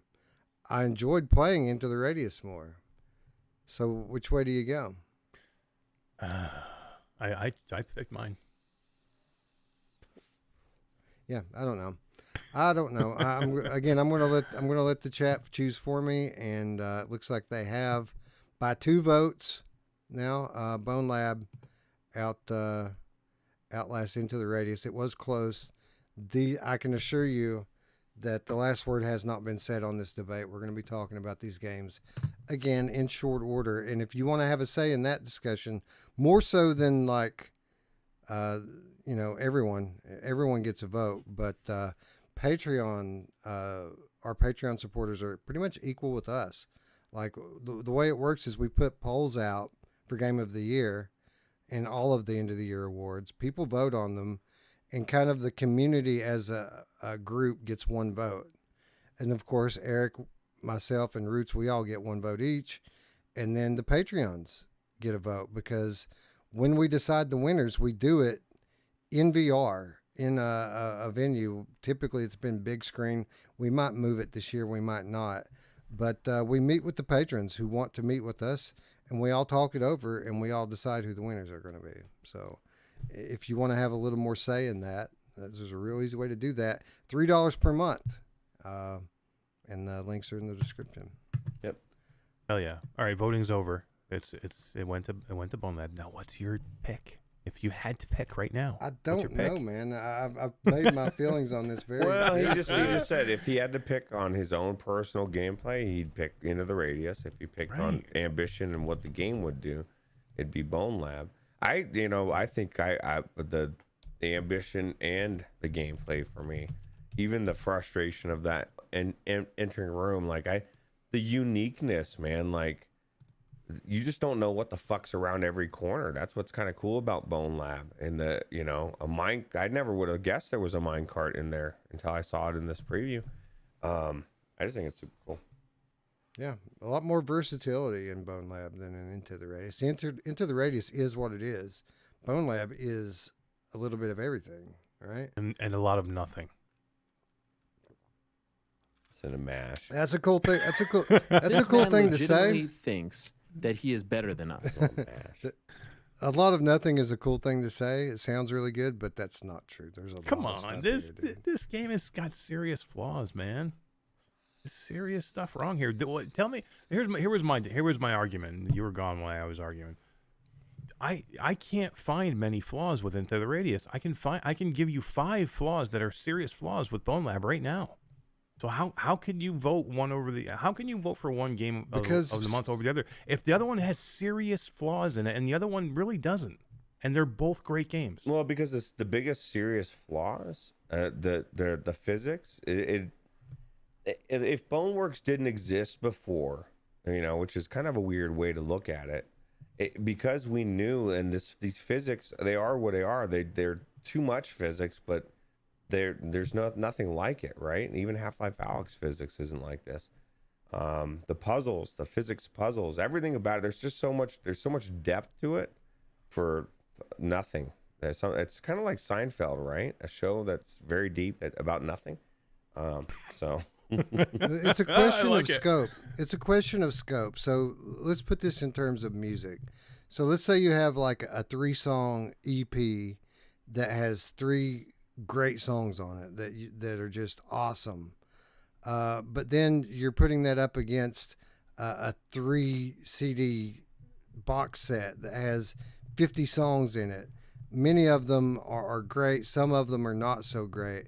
That box set has flaws, but it still has so much more that the 3-song EP didn't have.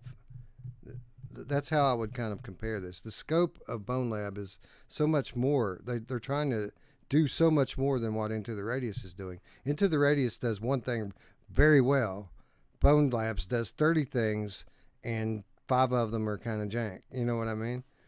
Alien Carrier puts it in a good way. It says, yes, it has problems, but doesn't your life? The puzzles can be solved many ways. I love it. And that's the beauty of the puzzles is it's intuitive, right? Like everybody's mind works differently. So I'm going to walk up to a puzzle and I'm going to look at it, and Eric and Wes are going to do the same thing. And we very likely can come up to a completely different way of approaching it, right? And we could be talking about it, and I think, oh my God, let's just talk about the beginning area where you get that, you unlock that first key in that gate or whatever. I unlocked it. I got sidetracked. I saw the thing, and I climbed up the fucking thing. And so I climbed up, and I got myself over it. I was excited that I got to this new place. I turned around and realized It was the fucking door. It's just unlocked that door. You know what I mean? So you didn't even need to use the key. You could have climbed over and skipped the key if you wanted to. I just thought that to me, that's so cool. It's like, because everybody's going to come at it from a different perspective. Everything's physics based, and that's one of the things I love about this is that there are many ways to get to where you're going, as Simon would say. Like they even tell you in like the original Boneworks, like solve the puzzles any way that you can, even by cheating in quotation marks. There is no cheating in Boneworks. It's just, however you get the job done is just as legitimate as the way they kind of intended you to get it done.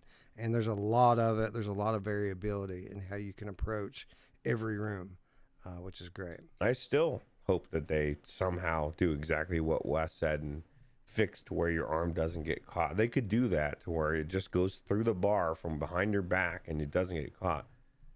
And that's got to tell you something. Do it. Yeah, they would do it, but they would make you feel bad about you wanting it. Well, they would, yeah, exactly. Every time it happened, a reminder would happen. But that's got to tell you something that, I'm not somebody that puts up with a bunch of bullshit and jank. And if I'm willing to say, you know what, this fucking arm got, but I still want to get up to the top and see what's next. It's super cool. These are some of the tough debates we have, right? I mean, because these are really good. These are both really, really good games. And unfortunately, when you're picking game of the month or game of the year, so we're going to have these exact debates. You know what I mean? We don't all agree with each other all the time. And we don't a lot of the times.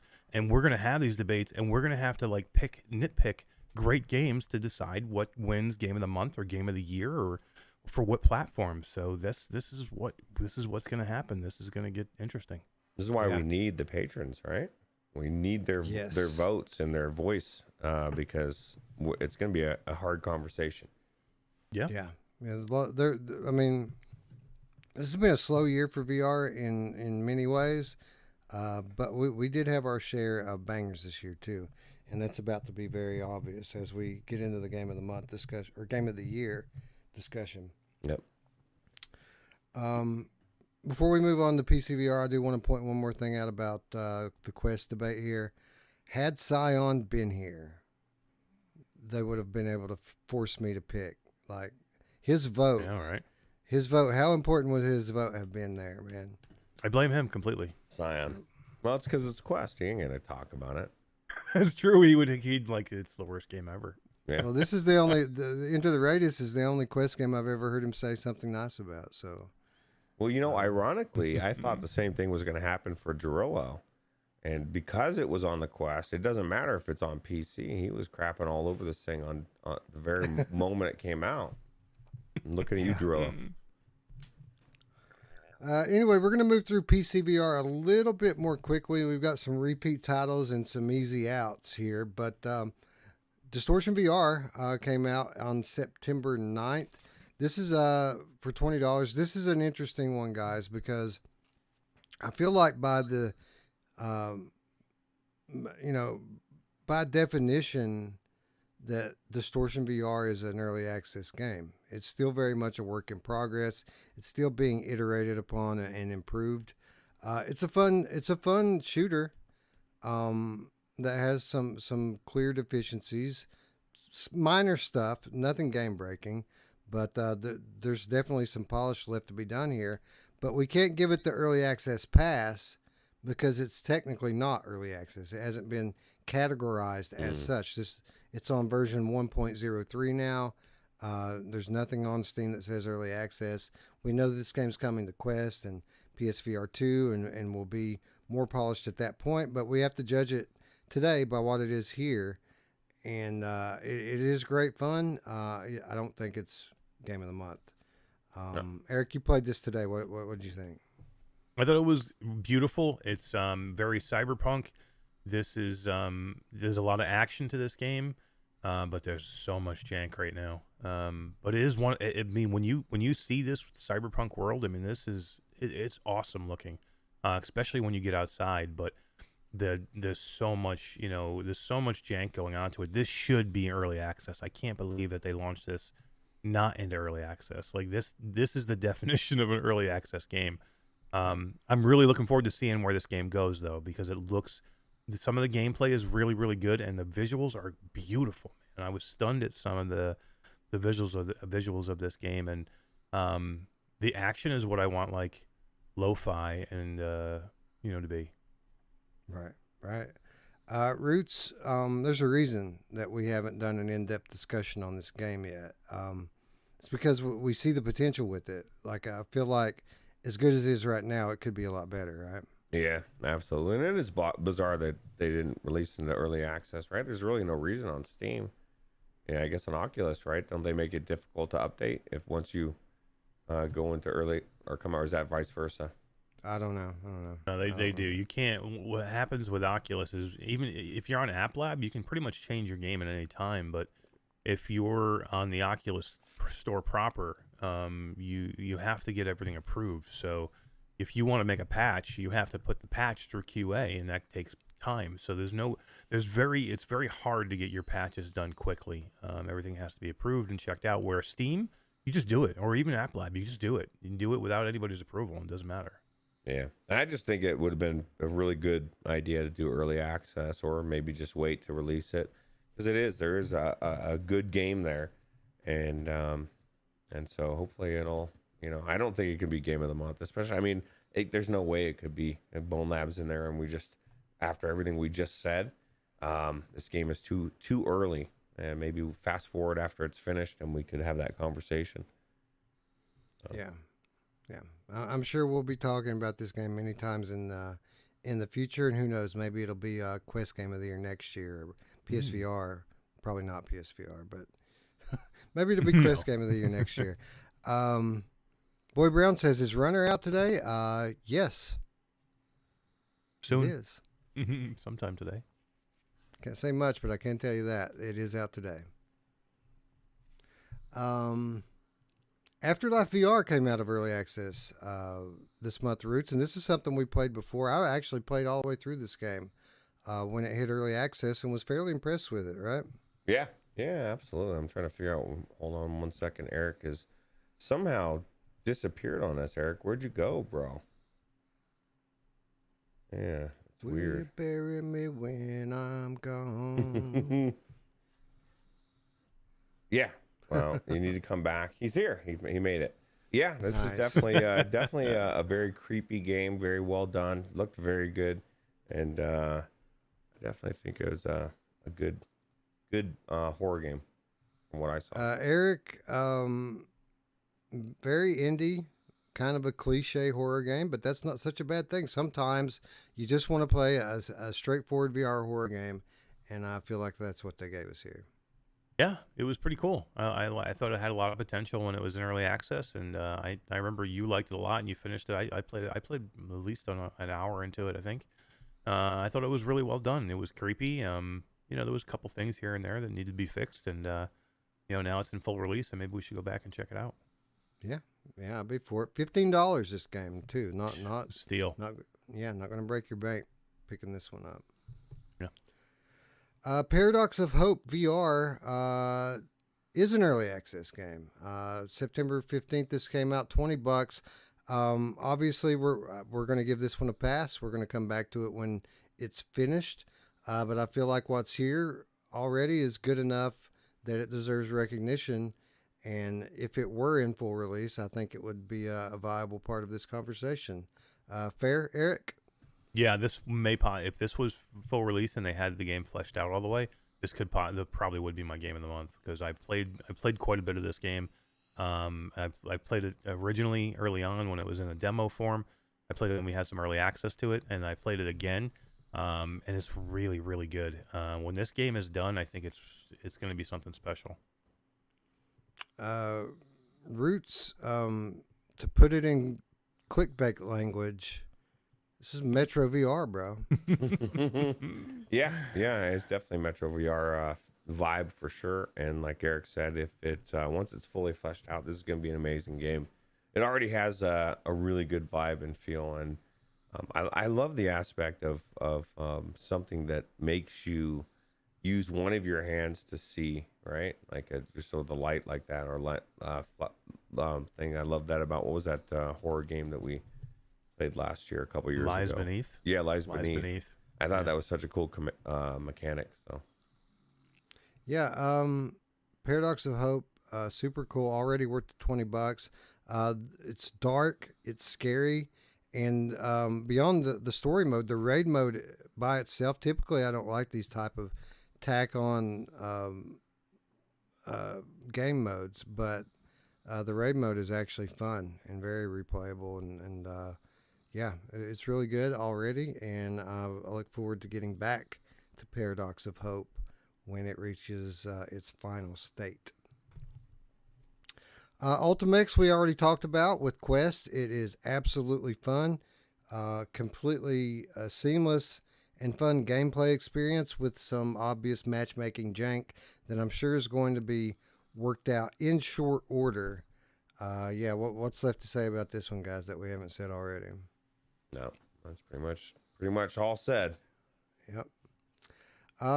September 28th, The Tale of Inauguro came to Steam. Now, I did not know that this game had dropped on PC, but here it is, available on Steam.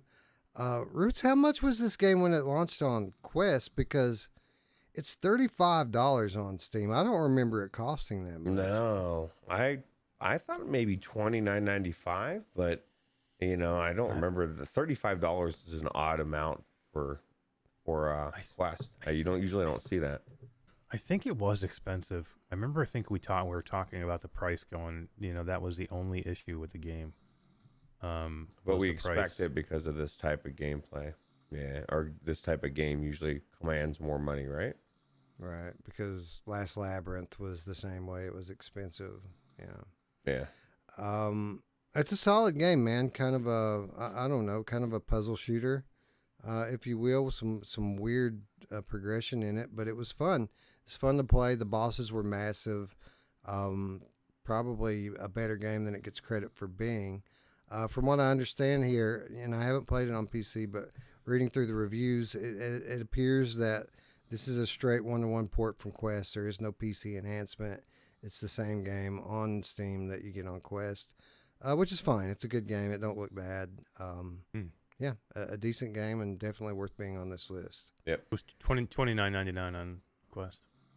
So they actually That's what it is now. charge you $5 more for it on Steam. That's you that's can get it amazing. on. People on Steam will pay it. Sure. Did They got this money, just right? launch on Steam? This wasn't cross-buy title with Rift, I assume then. Huh? No, it wasn't. I checked. It's Okay. not on the Rift store at all. I still think that's weird, right? Yeah, it's kind of weird, bro. But it is what it is. It's a solid title. I do recommend it. I don't know, $35, probably a bit much. You probably want to wait and catch it on a sale, but it's definitely worth playing. Yeah. Definitely. And rounding out the list of candidates, Bone Lab, September 29th, $40. We already talked about it. One thing, though, that we didn't mention during our talk today and during our talk when we covered it on Sunday is just how good the soundtrack of this game is. The music is fucking amazing in this game. It's one of the best soundtracks I've heard in a VR game. You guys agree? Definitely. Yeah. That's really good. Yep. I normally laugh when these game studios sell deluxe editions and what you get for your extra few dollars, $5 or $10 or whatever, is the soundtrack. But I could actually see it here. Like the music's that good. It's really good music. Are you gonna get it? No, fuck Oh. no. I ain't gonna get You should get it. Come on. Come on, man. Come on, man. it. Speaking of which, Eric, I don't know if you saw today, but on Twitter, Beat Saber's teasing a big announcement. Oh, Are you excited? Saber New, 2. new blocks? Different No, color blocks. Wait, new sabers. New sabers. What do you think about a legit sequel, Eric? What would a legit sequel need? What would you do? be? Use your feet? Well, that's what I'm gonna say. What would you do? That's what I'm asking you. What would you need? What would Eric need it to happen? To It's be a gonna legit be sequel? some dog shit music track that nobody's gonna want to fucking listen to anyway. You know what I mean? It'll be some crap that you're like, Your okay. wife's favorite band. You better take that back, bro, because you're now putting yourself in a weird position. Oh man. So we Beat were Saber. speculating on this earlier because all the tweet said was, "Are you ready?" Oh, And we were speculating that maybe it's corn, oh, right? because Korn had Blind. It started off by them yelling, "Are you ready?" Maybe it's maybe it's a Korn music pack. That would be cool.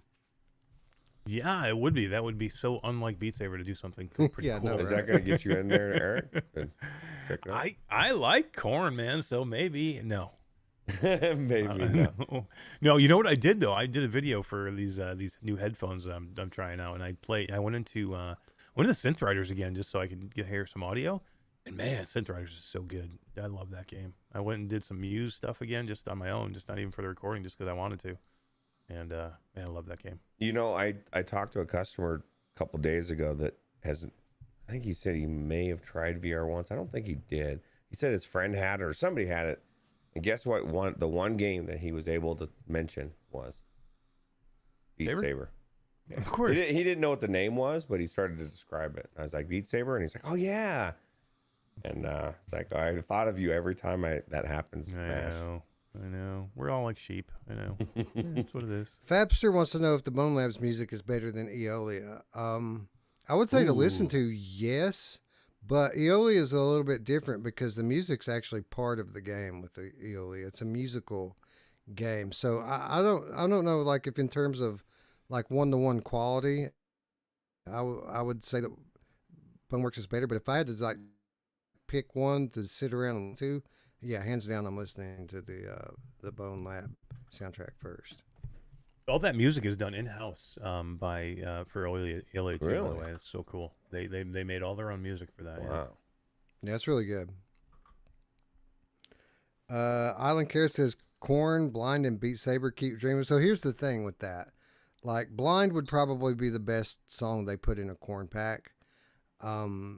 If they picked like the legit best Korn songs, I would go in and play Beat Saber for that. Like, if they put like Ball Tongue, which they would never do, by the way, like in Beat Saber, that would be amazing. But you know they're gonna do all the bullshit like poppy stuff that they put out, like You Freak never on know. a Leash and all that stuff. Zuckerberg might be a big fan of Ball Tongue. You never know. Yeah. You know who else is a fan of ball tongue? Or balls on tongue. She Tongue is. on balls. Anyway, other notable titles to launch on PCVR this month that did not make the list. Deism came out this month. Omega Pilot left early access. It's now in full release. Of course, Cave Digger 2, Dig Harder. X-Plane 12 is out now for those of you out there who are in the flight sims. And Flash Out 3, which I'm actually pretty interested in, although I didn't get a chance to play it. That's What's the that? What's Flash Out 3? clone, right? Or Wipeout? Yeah, it's Oh, yeah, is it it's really? Yeah, it's kind of a. Ooh. I wouldn't call it a clone, but it's one of those types of games, like a ship racer that's very neon. It's very cool looking. I think it's flat and VR, right? Isn't that one that Yep. is both? Okay. Yep. And for what it's worth, positive reviews so far. So Wow. yeah, might give that one a look a little bit down the road. Looks pretty cool. I'd like to see something like that come to Viveport, although I don't know if it would, being a flat title first. Wolfie says Adidas is his favorite Korn song. It's a good one. It's a good one, yeah. Yeah, the first two Korn albums were fucking awesome, and then after that, they just kind of became rock stars and became a little bit more radio friendly. And there's good songs and bad after it, but the first two Korn albums were just fucking blistering awesome, you know. I look back at a lot of that new metal stuff that I was in during that era, and it just seems kind of silly to me now. And Korn, a lot of the Korn stuff certainly falls into that category. But you know, before Korn got popular, they were a fucking beat your face in metal band, and yeah, they had some good stuff out on the early albums. Anyway, I don't think we have much of a contest here for PCVR, do we, guys? I mean, it's Bone Lab, right? Yeah, I can't say anything that on that list that negates everything we just talked about with this game. Yeah, Good I and wish bad. Ultimex, you know, didn't have the problems it had. I do feel like its quality level is on that level. Like, it would be a legitimate contender if it weren't for its problems. But at the end of the day, those problems are there, and we can't ignore them. Yeah, there's nothing on that list that's up to the caliber of Bone Lab. I think Well, I Rosa think says- we need to play deeper into it too. because I don't know. I know you've gone back into it, Eric, haven't you? I have not gone back since we talked about it, and I want to. I want to go. I want to get to the go kart. I want to get to the mine cart. I feel like there's moments in this game that are going to blow us away that we just haven't tried. Well, I'll just say this: if you make it to the mine cart and Bone Lab before you make it to the mine cart and Shadowgate, then I got problems with you. Dave Seriously. has problems with me. You'll be playing Shadowgate 2 before you get to the minecarts at Shadowgate 1. That game's so good. That's hard. It's not an easy game. Fabster wants to know if I've played Metal Hellsinger. No, I have not. I think I am familiar with it, but it seems vaguely familiar, I guess I should say. But no, I have not played. I don't play flat games, bro. What are you talking about? Eternal. Excuse me. Well, besides that one, of course, Returnal's awesome. By the way, we got some more, another leak this past week that just further cements that Returnal is coming to PC. Like, Love it. coming to PC for sure. So, Wow. that's awesome. Love it. Can't wait to mod that one. It's coming to Oh, yeah. VR. Anyway, I think that's our show, ladies and gents. I want to thank everyone who showed up tonight to help us figure out this clusterfuck. I still don't know if we've done the right thing, but we've done well enough to get us through the month and on our way to Game of the Year, which again is approaching a little too quickly, if I'm being honest. We got some work to do, guys. We got work to do because we can't get worse, right? The show has to keep getting better, and it was a fucking. Last year's end of the year show was the most epic VR podcast of all time. I can say that with confidence. Yeah. So how did we top that? I mean, we had guest appearances from Brian Paul and Gamertag VR. I mean, those two alone were just amazing jump-ins. And then you had the three of us going for 14 hours. Yeah, 14 hours. Gave away nearly 100 games. Nearly 50 award winners named, and by the way, Squingle won the Colorado Time Award last year, and as a fitting winner of the Colorado Time Award would do, they just realized it this week. They're like, hey, thanks for voting us. That's funny. They left a comment like literally this past week, like, "What just realized that we won this. Thank you so much." Hey, they wanted to know if thanks. if we had like a little like placard that we could give them so that they could put it in like their advertisements and stuff. But, We should do a digital plaque, Yeah, digital award. because the 2022 show winner, right? Because it's not the first time I've had a game ask me for this. Bloober Team actually asked me for the same thing when Blair Witch won last year. So like, yeah, we should probably have one of those this year. Yeah, for sure. Have to commission an artist. I mean, it's just more work to do, right? Yeah. But It works. yeah, we're going to try to top it. Now, I don't mean in terms of time.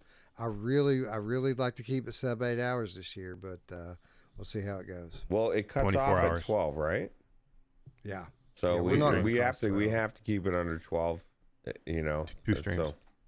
Or stop the stream and start it back up. That's it. I'll tell you what. 24 hours. We go 24 hours. We can get a solid 4 hour square for Eric to play Beat Saber, Garden of the Sea, and what else? Star Tenders. Yeah, Star Tenders. There you go. Yeah, perfect. Be a beauty stream. Well, I can play Garden of the Sea corn on with Beat Saber by then. B-haptics. Oh yeah, there you go. I guarantee you, if you took 3 or 4 of those games like that, at least one of them, you would walk out and say, you know what, that was really Wow, good. that's- The other ones, you would probably say that they're all dog shit still. And it would probably be But Garden of the Sea. I mean, one of them, I'd be like, wow, that's not a complete piece of shit. Yeah. Tom Flesh Eater Gaming says, I'm getting ready to play some Here They Lie for the first time. Hope it's good. Well, listen, man, go into that with realistic Colorado time. expectations. The control system is not great. It is a bit blurry and dated. With that said, it's the most unique game I've ever played, and I absolutely love it. Go ahead and play it now.